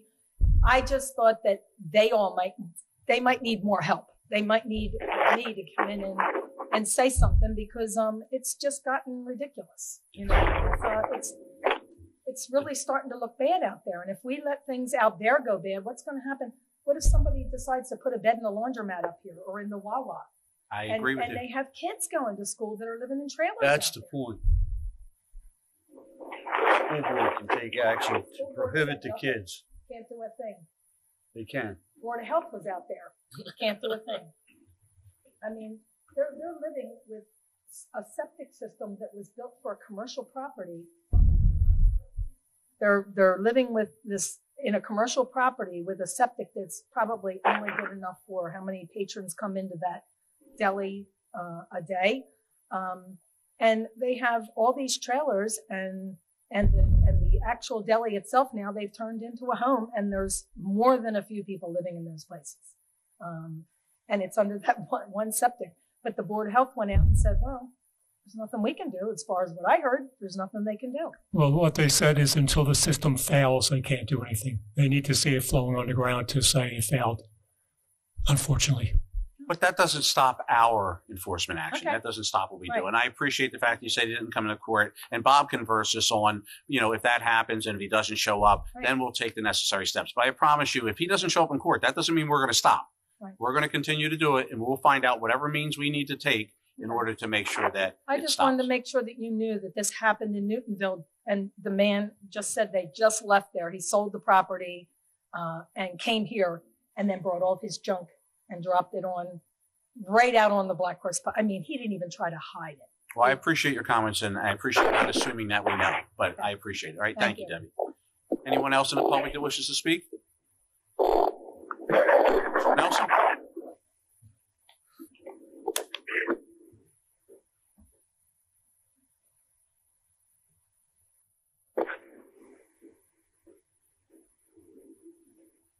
I just wanted to, from the school board, wanted to say that we've been working with Sue Hopkins on. A little bit closer. Okay. Working with Sue Hopkins on getting the pool open for the community. She's worked with us and the community education department, and successfully we've been able to get it open for seniors during the day on 2 days. Fantastic. And then starting in March, we'll open it for 2 nights Is that this mic? For 2 more nights, Monday, Thursday. We're thinking 2 hours, 7 to 9. And then during the summer after school's out, we are also going to be doing kid lessons and senior lessons and more hours during like the evening and during the day. But it hasn't been ratified yet, but that's what the proposal will be going to the school board in 2 weeks. So Thank she's you, Mr. actively working Board. with us to Thank get the that open. principal, because it's a great community activity, and we appreciate you guys speaking with Ms. Hopkins and making something happen. Yeah, and she's also been collaborating with us to get some of her professional people in there to do some of the STEM type of programs, especially with ethical hacking, and looking to bring some of that expertise back into our schools so we can specialize in technology more than we are able to do today. Fantastic. And then specifically along the concern about the Black Horse Pike, it is something we're actively looking at. We do have to do our due diligence with that. So the school board is aware of it, and we are working through that as well. Thank you, Jerry. I appreciate that. You've been waiting, my man. Would you like to come up and speak, please?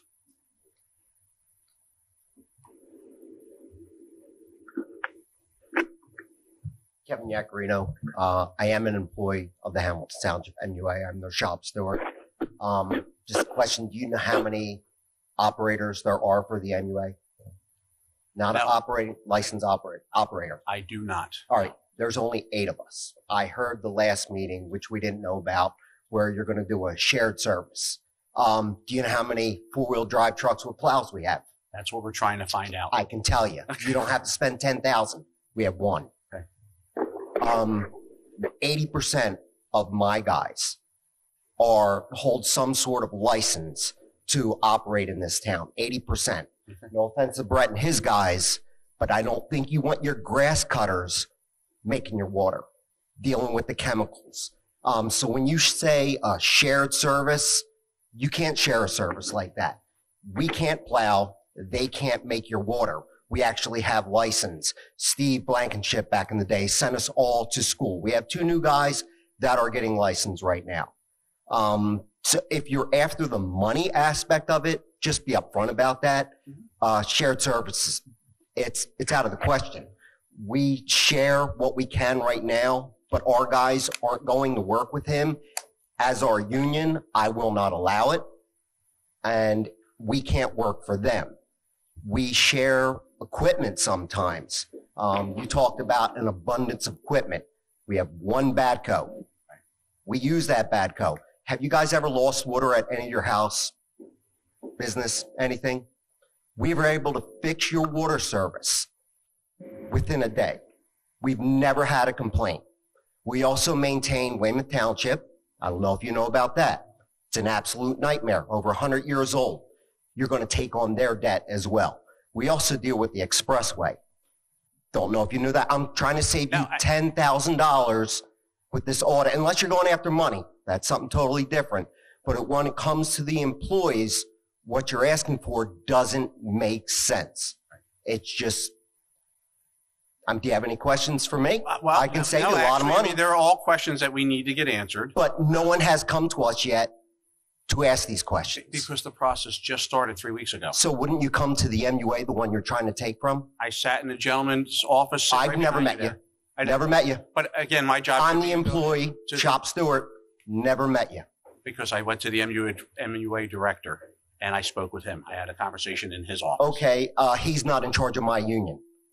I am. Okay, well that So you come to me if you want to There may discuss not have to this. be conversations, and we'll get to that once we do the evaluation. But, all right, we're going to go back to Mr. Miller. You said you reached out to a couple different companies, correct? But they're all too busy. How many companies did you reach out to? 7. 7. And how many got back to you? 2? 2 responded. 2 replied. 4 told me that they had conflicts, and 1 said he wasn't interested. All right, Mr. Cheek, if you're still there, as a plumber, when you go to hire out business people, do you go with the lowest guy or do you get multiple bids? Who's to guarantee the people that you just appointed somebody? You don't know any of their qualifications. Yes, you looked at a pamphlet. She didn't even know the pamphlet. I'm sorry, Mrs. Link didn't even know the pamphlet. She had to look it over right now. She has no clue who you just hired. That's not true. No, that's Mrs. not Link true. I was spent just an hour and a reading. half today in town. I'm sorry, I don't mean to speak on your behalf. You spent an hour and a half making a decision that's going to affect this town for the rest of their life. Hamilton or Egg Harbor Township did the same thing you're trying to do right now. They lost their water service. Now their rates are through the roof. Through the roof. When you get rid of the MUA as a ratepayer, because you live here, you're going to see the outside of that. Cape May Courthouse. And did anybody do their research of how many townships took over MUAs and how many survived? Not one. Please do your research. This is Committeewoman Hopkins. Yes. I looked at the two bids today. I spent about an hour and a half. I looked over the resumes of the people that would be doing the auditing. Now, I have several companies under my belt. I'm looking for specific qualities and specific attributes when I look for someone that's going to come in and do an analysis. And these people have the skill sets, the appropriate skill sets, the ones that we selected. I think we should let them do their job and audit. I do not understand where you're making this giant leap of selling the MUA and the water that is our most valuable resource in town. All we're trying to do is to get a handle on the equipment and the services that are provided that can be joined. We are just coming out of a pandemic where it's been proven worldwide that people have been teleworking successfully. We have all kinds of different changes in our processes and our procedures over the last years that we never had to employ before. And so it is prudent and it is smart for all of us, whether you're private industry or whether you're a township, to step back now after this pandemic and look at your processes, your procedures, your equipment, and your resources, and preferably have an independent third party come in and do it. You may find that we make no changes, but we give great peace of mind to the township. We may find that we make a change that optimizes money and it puts it to a better use. We don't know. But you're willing to take that risk. I'm sorry, sir. Say that up to the microphone again. You're willing to take that risk. You just said you do not know, but you're willing to take a risk. That is the reason we are calling. That is the reason why you call for a financial analysis. You have questions and you want answers, but be aware that everybody is coming out of a pandemic. There were things that MUA and that Hamilton Township conducted over the last 2 years that were not the norm. I'm video conferencing right now, or I'm telecommuting in. There are opportunities where technology has been brought in because we couldn't all meet in the same room. We need to look at those efficiencies. We need to look at how we're currently operating, and we need to look at what we can optimize. There's nothing wrong with bringing in an independent person. I just don't understand the fear, and I really don't understand the expression that we're going to sell our water. I will go on record as telling you right now, that is the last thing I would ever vote for. That is our most important resource. I'm not looking to sell it, but I am looking to optimize our processes and procedures as a town. That's what I'm here for. I really don't know how to I'm trying to be really respectful, but I don't see you, so I can't see you eye to eye. So I am going to respect what you say. Really no comment on that. Let me step back and give you a great example. I run right now 2 distinct businesses. One is a property management, one's a cybersecurity. I'm on travel. I have 1 computer. I'm still running both companies off of 1 computer. 2 distinct emails, 2 distinct databases, 2 distinct everything. But instead of having to bring 2 separate laptops because they're 2 separate businesses, I'm on travel with one, and I'm doing it from my phone for the most part and a laptop. Those are efficiencies that over time we've gained, but we need to step back and look. But you won't if you continually do the same thing every day. It's very difficult for the person that's performing or conducting process to step back and optimize it and look at it. It's great for an independent person to come in and say, wow, you could do this a little differently, this a little differently. And then we have choices. We haven't been able to even touch on the choices that we're going to have because we're still fighting the ability to look and see what we're doing. This is, trust me, I think you're going to be very appreciative once this analysis is done. You cannot run a water distribution facility from a laptop, no matter how many you have, as that may apply. We're qualified to run your water. I don't think the township is qualified to run your water. If you want the money out of it, please be forward about saying that. You have to look at the MUA as a business operation. It provides water. We're not going to get into the provisions of the water. What we are going to be looking at are the shared services. I can't explain. It's like there's no difference in running the Parks and Recreation versus looking at the MUA and just comparative. Everybody's going to have processes and procedures. That's what we're looking at to see how we can optimize them. So in your mind, I don't understand this fear of this financial analysis. We do it in businesses all the time. I'm a licensed operator. I went to school to run your water system. I don't think anyone at the township is capable to run your water system. That's what my point is. Your job is not being eliminated. We need licensed water treatment plant operators to operate it. So whoever is operating it will still have licensed people running it. So how's it a share? I don't understand what we're sharing then. They cannot run our system. We may not be sharing anything with the water operators. So you just want the money? No. I don't understand that. We cannot share services. We can't. Maybe the water component can't. The administration. I run the water and sewer. You get, wait a minute. You get a paycheck. If you want the money, just say you want the money. What if your paycheck? Don't say you want a shared service. Same computer of someone else has another paycheck for township. And again, what if your IT is optimized and distributed and procured by the same person that does it? In other words, there's a lot of things that are duplicate services across both the MUA and the township that we can do as one. It has nothing to do with the water. It's the business operation aspect of it. So they want the money. We get. I'm sorry. I mean, she's going to run in circles. Would you go looking for a refrigerator? There's no shared service for one home and then go looking for a refrigerator for the other? We cannot do the township's job, and you don't want the township making your water. That's it. Sorry. I appreciate your time. Thank you. Anyone else in the public that wishes to speak? Please. I really wasn't coming here to speak tonight because we had our attorney do that for us. But there's been a couple comments made by yourself over the past few meetings that I want to straighten out. Please. One, you made a comment in the December 20th meeting, guaranteed or assured you that you were going to get the $250,000. Correct. That's wrong. I did not sit in your office and you said there's no issue with this year's money. That's not when it happened. This is December 20th, which was before the meeting. Okay. And I'll get to that in a minute.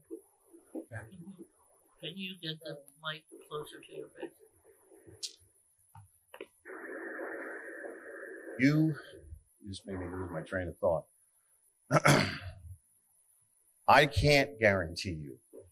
The board does. I understand that. No.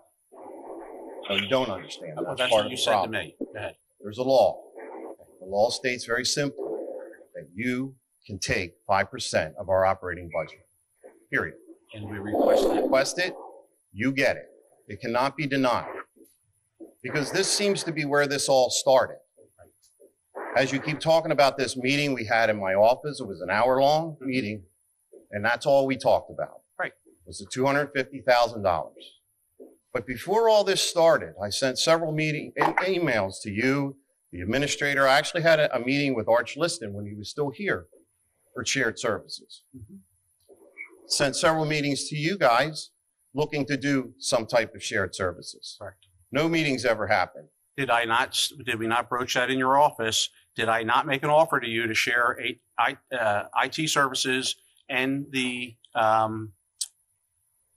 HR director in this building? I explained to you why we cannot do the IT services, okay, so, and I don't think we really want to get into that here. Exactly. So let's not bring it up while we're standing there. But you're accusing me of something. I'm not accusing you of anything. Yes, you did. You said that I never got back to you, and that is not true. I requested meetings that never happened. Did we meet? You and I met, yes. When? In your office. After all this started.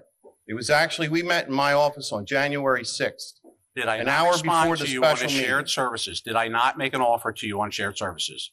You have a reason that you don't want to do it, and we do not want to bring it up here. I understand that. Correct. But don't sit at the microphone and say that I did not get back to you, because I certainly did, and I did it in a very expeditious manner. Charlie, the first time I reached out to you was in June.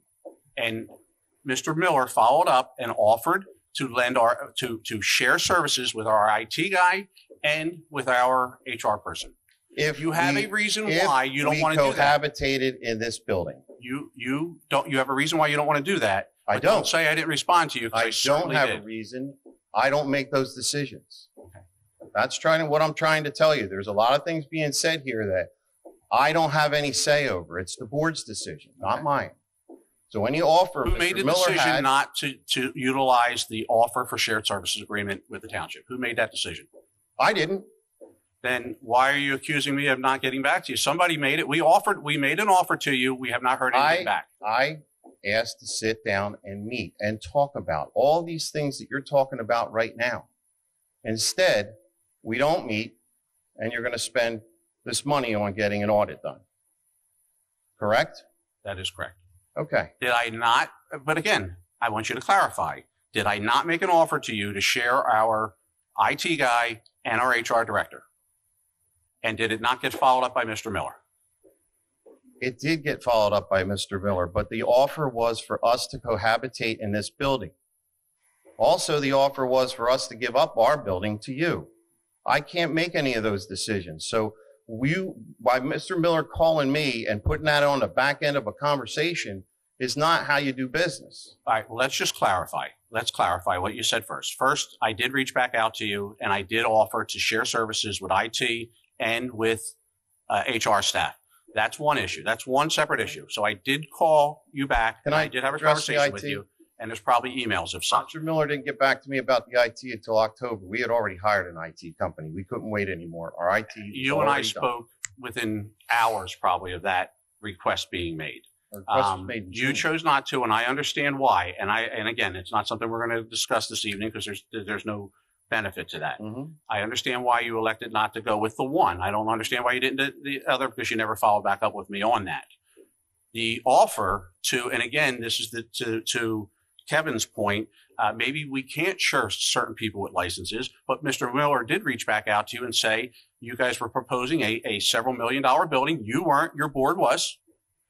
Proposing a 3 years several old, $1 million sir. building to service your ratepayers, who we had a discussion that they've learned how to not go to a physical location over the last 2 years because of the pandemic. And we offered not only to save you not having to spend that money, $2 million plus, which we know 2 million turns into 3 million. We offered to then also, because you said, and again, your words to me, that Ken Skull was in such disrepair, it was going to need millions of dollars in buildings, heat, air, roof, windows. And we offered to move you into this building in order to save the ratepayers and the taxpayers' money by putting you in this facility, so it would save the MUA money. That's one idea. Not folks, necessarily, of a because the shared service. conversation that I had with Mr. Miller, it was you can come down here and cohabitate with us at $3,500 a month. Okay. That's why I can't say yes or no. It's not my decision. How long ago was that, Mr. Miller? October. October. Have you heard back from the MUA or the board in regards to your question to them whether or not they wanted to save money? How about sorry? how about a All right, this proposal? knife cuts both ways. So I asked, did you hear back that they want to occupy our building or not? During the conversation, Art told me that they made a decision they were building. No, I weren't did not interested. say that. That's a lie, because that building has been off the charts for 3 years. But these That's are an the absolute ideas lie. that we're trying to discover and find. And if they are there, listen, I don't know why Township Committee did not take up the $265 in savings that was identified by your audit 10 years ago. It was your auditor that did it. Mhm. So I don't understand why we didn't take advantage of that. I don't know. I And wasn't so here that 10 would have years been, ago. listen, Ms. Dick sat up there. That would have been $2.645 million. Correct. We would have saved to date. I look at that and I say as the mayor that we need to look at it. That's all. If we look at it and there's nothing there, if it's a big nothing burger, then you have to go on with that. But if there's money to be saved and streamlining government for the taxpayers of this town, I'm not going to apologize for that. I'm not asking you to apologize, Charlie. I'm the only question I have is why are we not sitting down and talking about this first? I'm available. Why are we going right to let's bring in an auditor who has no idea how to run an MUA? Well, that's not true. If you read, which I'm sure you probably already have a copy, but if you don't, you can have a copy of the guy's resume as speaking to credentials and licenses and stuff. This is extremely comprehensive. I've read every page of it. Every single one of them has licenses. Every single one of them has professional backgrounds, college educations. I am not college educated either, by the way, just because I'm in a tie. I noticed what you said, but. Well, because the solicitor will tell you if they put this out and we hire them, they're in for a heck of a lot of jeopardy. Can I say something? I need to say something. I got to say something right now. All right. So I got the agenda. And it said on the agenda, formal action may be taken, Hamilton Township Municipal Utilities Authority, financial analysis. I did not get any of this until I asked for it. So how am I supposed to make any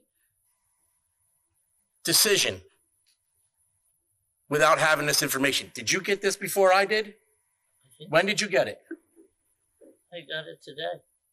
But Hey, Sue, Rich, when did you get the information? It was emailed. Everybody received it today, Mr. So how am I supposed to read that? I got it in my email today around 12:38. I think I opened it around 1:30 because I have a job and I have to work my job. And I worked there until 4:30 today and then drove home. It's an hour ride home. Sat down and relaxed for a half an hour, had a little bite to eat. I barely opened this, and we're making a decision about it. Why weren't we given this on Thursday? I didn't receive them till late Friday, and I sent them out today. And if you want to do pass and not take action on it tonight, I there was think an we option should pass available. and not take action. I pretty much kept my mouth shut. I voted no, but there's no way that everybody up here read this. Read this whole thing. From 12:38 today, if you open your email right away until the beginning of this meeting. Carl, I read it. Took me about an hour. And you're right. You're right. You have to carve out a day off. You own your company. You can do whatever you want. I don't. I have a boss. Hear me out for a second. I've been on this board now for about 37 days. And we always get shotgun stuff on Monday. I've just come to accept it. Usually Monday afternoon, I carve out about an hour because something's going to get thrown our way for committee meeting that evening. It's just the way it rolls. I mean, I don't disagree with you, but it's just the way it rolls. And this isn't the only subject that seems like everything slips by. But this is some pretty important stuff. It's all pretty important stuff. Art, do you have additional? I just want to make it clear that there has not been, since I have been the executive director, any conversation with the MUA board to build it. That building has been off of the desk for 2 years at least. It was pretty much vehemently beat down by that township committee at that time. Okay, so that I don't know where this comes from, but that's not even a thought. Number one. Number two. There are repairs that need to be done to Ken's skull. It is not in total disrepair. We just put brand new doors on the front. We're putting some windows in. I'm doing maintenance to the point where it's habitable because it is an old building. I am not against, personally now, you have to remember, I don't make the decisions down there. I am not against cohabitating in this building. But I cannot tell you that the amount that Mr. Miller told me and the terms that he told me is going to be okay. I would have expected the township to give us a proposal that we could then take to the board, not a phone call. I asked Mr. Miller this evening prior to the meeting when I was reading to formally send you a letter and request of the board whether or not you want to cohabit in this building. And that would be fine. That letter will go out, Mr. Miller, I assume tomorrow, the next day, the latest? Thank you. But I feel like if we're going to do that, then we should really sit down and talk about some of these key, look, I know you guys are doing a deeper dive, and that's fine. That's not my issue here. My issue here is there's been a lack of communication, especially, is this me doing this? Or No, that's the phone. especially when it came to us coming down here. I don't think it's a terrible idea. I really don't. But again, it's not my decision. The only concerns that I have, and again, this gets into a deeper discussion about this because it's a mammoth task to move all that stuff down here. And you got to talk it all through. But they had planned at one point to move it to Old Egg Harbor Road. So I understand. They were going to take that lift after they spent But $3 for million. us to up and move in a couple months is probably not going to be, it's not going to happen. So what I'm saying is it's better to sit down and have a conversation about all this stuff without this back and forth of this one said this and this one said that. We need to, if we're going to do stuff to truly save money here, then everybody has to be at the table. Everybody. That's why we. And I think there's a lot of things that we could do before you could get these people involved on the surface. And I will agree, Kevin is right, and I've experienced it over the past year that I've been there. We do share a lot with Public Works. We interact with Public Works quite a bit. They're very helpful to us. We're very helpful to them. You guys had a clog at the Cove. We were out there with 2 guys on a Saturday taking care of it. It's not ours to do, but we did it anyway. There's a lot of things like this that go on all the time. When it comes to snow removal, we help where we can help. We don't have a very big crew. We don't have a lot of equipment. We have 5 wells that have to be cleared. That's just like you have, 72 emergency roads? We have 5 wells and 14 pumping stations that have to be checked every day by the law. Okay, so we don't have an option to say, we're not going to do these today. We'll do them tomorrow. We can't. So all our forces are put on that. And even with that, we still have to keep 1 or 2 guys to do the testing that's necessary and is required by the DEP. The DEP doesn't care whether it snows or not. All they care about is that we test that water so we know for a fact that that water is good for our ratepayers to consume. That's it. So all I'd like to see in the future is for us to sit down and have conversations. Because from conversations come great ideas. I agree with that 100%. I'm willing to do that with you at any time. I came to your office to start that process. And we did. Can I ask, just for the record, clarify one thing? You resigned from committee to take the job as executive director. Correct. On your time as committee, did you or did you not vote each and every time to accept money from the MUA? Listen, Charlie, that's a game question, and I'm on playing games. Yes, No, I absolutely voted to take it. Thank you. That isn't even an issue here. Okay. Well, it was an issue. No, it wasn't. Okay. I never said you couldn't have the 250. I cannot say that. The board would make that decision. You made that very clear to me that the board would make the decision and that you didn't see any issue with it. You're missing it. The board doesn't make the decision. You request it. The only reason why they vote on it is to appropriate $250,000. Seeing that. That's it. Okay. It's not a vote of whether they're giving it to you or not. They must give it to you by law. You know about this law? My lawyer left. So we have to give that money to you. That's what I'm trying to make very clear here. We don't have a choice. It's not like, we don't give it to you this year because, I don't know, we got some pumping stations to work on. That's not how it works. I sat with Mr. Patali and we went over our budget, and Carl can attest to, in the budget stretched out over the next 5 years is the $250,000. Okay. It's in the budget. It's in our operating budget. Okay. It's not even a question of whether we're going to, hey, listen, if we get away with this, it'd be great. No, that's not the case. So this ongoing conversation about this $250,000, it's not a conversation on our end. It may be a conversation with some of the ratepayers, but not on our end. We have to give it to you by law. Thank you. There's a lot of things that the MUA has to do in laws that are passed down. Like you had said before, the legislature back in November came through and they passed another additional laws to the lead and copper requirements. Yes. It's a lot of requirements. We are feverishly working on it right now and trying to keep up with it. And the one thing that I've learned about the DEP, it's just like going to school. When the teacher says it's due on the 5th, it's due on the 5th. You can't go in there and say, listen, my dog ate my homework last night. I can't get it to you till tomorrow. No, that's not the case. This is real world stuff. Okay? So I really would appreciate if we could talk about a lot of this stuff and maybe clear a lot of it up before we get too far down the road with this. If we can do that, I think this will work out for both sides. Be more than happy. Listen, I'm in town hall tomorrow morning from 8 a.m. till 11 right now. I'd be more than happy to meet with you afterwards, or I'll be again on Thursday morning if you'd like. I'm in my office I have no most problem. every day, so just give me a call and come Peter, on would down. you set Mr. Shanker up for Thursday morning, please? I have a question. Sure. You didn't reach out to me. I've been on this township committee for years. You never reached out to me. Reached out to you for about information about the Hamilton. I've been the executive director for 11 months.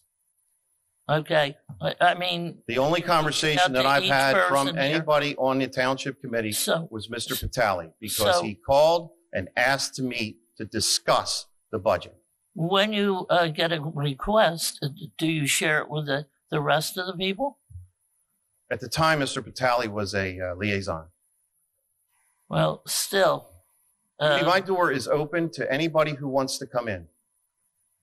Come on in. I'll take you around. I'll show you the whole operation. We can go through the finances. We can do whatever we want. Yeah, I mean, hence the necessity for this. We don't all know all the details of what we should know. Mm-hmm. So this was a way to find it out. Judy, we have a budget meeting every year. Do you attend those? I would if I knew when they were. Well, it's public information. Well, you could send me a letter since I'm on the township committee. Send me that letter. The second Wednesday Send of every me month. that letter. What letter is that? Send me an invitation. I got to send you an invitation to a public meeting? I'm on the township committee. We work back and forth. Why shouldn't you send me an invitation? I don't send anybody an invitation. Well, it's a public maybe you meeting. should. It's open to the I public. actually believe the MUA sends us an agenda for all. Every month we send our agenda to every one of the committee people. You're telling me you're not getting them? I don't see them. Because of your, all right, well, I'll look into that because I'm pretty sure everyone gets them. Maybe they're just going to the liaisons, possibly. Maybe. You can check that. Maybe I will. Yes, maybe. I don't know. Last year you were a liaison on that. Are you this year a liaison? Art, listen, Is it I public remain works or open what to is it you. under? We can discuss things. If there's, hey, listen, I look forward to it. Again, maybe you want to go back and look at that audit and find out what we missed and why we didn't take advantage of the 265 they identified on an annual basis. Charlie, I'll be honest with you. I'm not that kind of, I don't. And me neither, all right? And that's the thing. So that's why I decided, I wanna let's move not forward go with backwards. Let's move forward and let's try to move into, but I want to make it perfectly clear. I've never used the word takeover. And I've never said selling the MUA. I want to make that perfectly clear. I don't. So that has never come out of my mouth. That is not what we're looking to do. What we're looking to do is the same thing you and I did when we governed together on committee. We're looking to reach out to anyone and everyone and do as much shared services as we can do. Yes. Reduce government as much as we can, make it more efficient for the people and less expensive. That's all we're trying to do. We may come out with the same audit with the same savings. We may come out with a whole lot more. Yes. We may find out that things changed in 10 years and there's no savings there. But to undertake it as part of what we're supposed to do anyway. We're supposed to evaluate it. That's what we're doing. And this is blowing out of proportion. But, you know, the bottom line To be very is honest, Charlie, some of the wording in what Carl read today in the proposal talks all about it. It talks about dissolution. So when you're using, it talks about dissolution. So when you're using terminology like that and you have, well, let me see, what do we got? Probably at least half of the MUA is here tonight, if not more. Okay. There's only 16 of us. We're not very big. So when you have, when you throw words around like that, not you personally. I was going to say thank you. Okay. You have these people sitting here not because they have nothing better to do. They're concerned about their jobs. Well, they shouldn't be. That's not what the purpose Then of this is. why are they here, Charlie? I mean, Somehow, Kevin some way, has a it got license out. that he needs, whether he's working under the township umbrella as an MUA licensed employee or whether he's working under the MUA as a licensed employee, that doesn't change his situation. And that is just, I'm saying, even if it came to that, if we found out that maybe we have to do this because it saves the township taxpayers so much money, but we don't know that. We need a starting process, and that's what this is. It's a starting process. Okay. So, and again, I think we go through it. If you want to sit with me, again, you have my cell phone number. We talked constantly before you left. Charlie, the last time we talked was on January 6th, and you told me we would do this again. And you know what happened. And you know what I've been dealing with. Okay, I do. so this is why I feel as though you kind of jumped past that and went to this. That was already in the works because we already had that discussion. If you recall, we had that discussion prior to you and I meeting that we were going to undertake this process. Mm-hmm. So, all right. All right. Thank you. Anyone else? Mr. Schrei. I'm a ratepayer, MUA. I'm a taxpayer. I think what you're doing is a very good thing. If you remember, 10, 12 years ago, the township embarked on a strategic planning initiative. How many nights were we out of the house on those meetings? That's right. And we spent, there were 4 separate groups. They met, I was a part of that, you and anybody who wanted to be a part. We met every week. I know the committee I chaired met in the lunchroom here every Thursday with a group of people. We got all the information from the township. And we discussed things and worked over different ideas, had presentations right here in this room. Those presentations are online on the township's website for anybody to look and see what those committees did. A lot of good came out of that. There's a lot of discussion. So what you're doing is good. Thank you.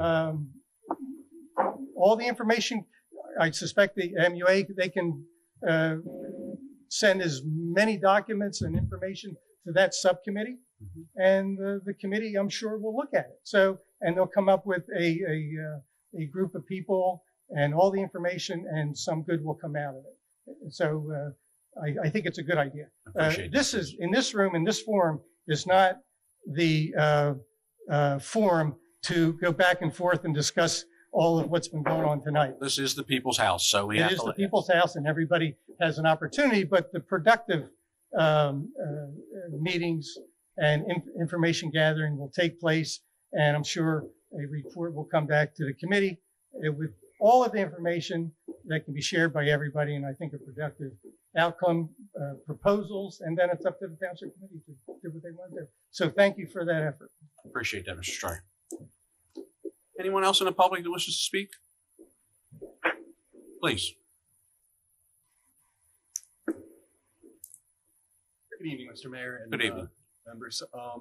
My name is Ken Wagner. I'm the licensed operator of record for Hamilton Township. I run the distribution and the treatment facilities. I just would like to point out that the DEP right now, has a lot coming off of their plate to us, and we are currently doing our best to, maintain what is necessary to run this facility. It's coming at us left and right, and like Art was saying, it's something that any little slip and there's a fine, and they're looking for reasons to justify their jobs just as much as everybody else is here. Right. So I would like to point out that right now this is causing a disruption with my operators, and I depend on them. We all depend on them to do their job. And whenever you talk about audit, I know there's board members here who have said, well, I don't really understand what's the problem with an audit. Last time I checked, whenever the IRS comes and says, hey, we're going to do an audit, we all kind of think, yeah, okay. So I think we all understand that that's an issue. So my point is that I would really like it if we could just maybe do an evaluation. Somebody could come to me and ask me, the unregulated contaminants are coming up, the fifth generation. Every 5 years we have to do them. They're the PFASs that are coming down. My background's in chemistry. I got a degree from Stockton University. So if you guys have any questions related to water and capabilities and things like that, I've been here 3 years now. So I've been able to pick up on the computer systems, and fortunately, we have a group of guys who are capable of dealing with a lot of equipment in multiple ways. And I just would like to thank them for their service, because it really is a service. It's something that I think they need to have some recognition for. We're a utility that's out of sight, out of mind. But when it stops running, of course, people know right when away. the toilet doesn't flush, people are going to be hollering. If the water doesn't come out of the faucet, they're going to be hollering. Or they're in the shower and all of a sudden it stops. That's the worst, of course. Look, we support you guys. This is an exercise, and we do this. And look, we just did it with the county court system. We do it with all different types of things. We're doing it with the school system with different things. It's just a matter to find if there's additional efficiencies that can save the MUA money, the township money as a whole. If there is, we will evaluate those and find out if in fact they're worth implementing. If there isn't, nothing changes. Well, just so you know, I heard somebody said something. You know, we're kind of blindsided by this. You know, this just came out of left field on all of us. You know, to Kevin's point, we have seen a lot of MUAs go falling by the wayside, and this is usually the beginning process. And we all know once the door is open, there are issues that come in, such as an MUA is protected against any kind of issues that can go on if there's bankruptcy and things like that. But it's not if we're taking anything other than that is a possibility. We all hear these little rumblings left and right of issues that can go on. So I prefer to maintain the MUA as it is. It's run very well, a very well-oiled machine, and I'm willing to show anybody what it is I do on a daily basis. I mean, I think everybody would be rather impressed. I certainly hope so. I'm going to assume that Mrs. Link, and I can put words in her mouth, and Mr. Cheek will probably take you up on that. When the subcommittee convenes, I'm confident they'll want to see the operation and understand, because we don't want to just look at a piece of paper with somebody's ideas. We need to understand the real world aspects of it. And I assure you that they will, I'm sure, take you up on that. So. It's a little daunting, honestly. I always appreciate the MUA when they come out and the skating rink has problems with the, you know, and that happens numerous times. So, you know, my hope is that everything stays the same. And, you know, as people who are elected, we have to look a little bit further, maybe into the operational end or whatever. And so that's why I agreed to be on that committee. But I didn't really know how I would get the information that would be germane to everything that was happening. So I think, you know, we get to, you know, I have employees that get upset if I put another employee in there who knows how to make pizza, and they, I mean, this thing goes on, but I rely on people with expertise, and, you know, you don't get that overnight. You've done a great job. So we're just people trying to find out, you know, some details, and, you know. Like I said, you're certainly welcome to come along anytime. I mean, you know, the truck's not that big, it's a Ford Ranger, but, you know, hey, it does the job. It's rear wheel drive, a little difficult in the snow, but yeah, as far as, you know, just, I really don't see any possible way for us to get any better at our job. We're using technology. We have apps. I mean, it's amazing. It really is. But you can't substitute a guy on the ground. It's one of the reasons the DEP requires us to have guys coming to every well every day and evaluate what's happening. Make sure it's safe for everybody, you know? So I hope that you can take that to heart and recognize that we are doing a wonderful job. And part of me likes the idea because we're shining a light on us, and we're usually, you know, the guys who are the unseen heroes, essentially, you know, but another part of me doesn't like the attention because it disrupts my guys. So it makes them anxious. Happen, you know, and I don't want that to happen at all. So Ken, I would be more than happy, with the permission of the director and myself and him, I'd be more than happy to speak to the group as a whole and explain to them what we've discussed here tonight, and explain to them exactly what we're looking at, and assure them that it is not his job, your job. That's not what we're looking at. We're looking at overall efficiencies. So I'd be more than happy to do that. You can speak with Mr. Shanker. I do that at any time, please. Okay? Okay. All right, thank you. Thank you, Ken. Yeah, over tomorrow. Anyone else in the public that wishes to speak? Seeing none, I'll entertain a motion to close the public portion. So moved. I have a motion. Second. Second. All in favor signify by saying aye. Aye. Opposed? All right. So now I will entertain a motion for us to go into executive session.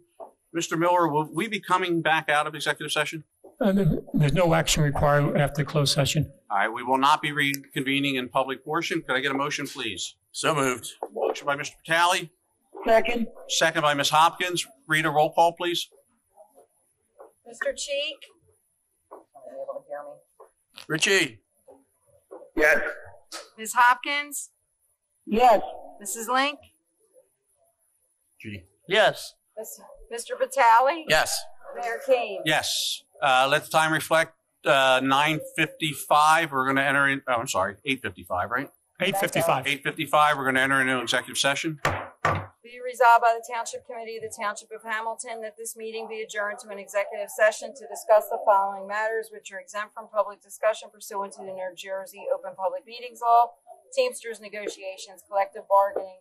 Be it further resolved that the governing body will not reconvene in public session tonight to confirm the results. Be it resolved that the results of the executive session will be made known as soon as the basis for confidentiality is no longer confidential.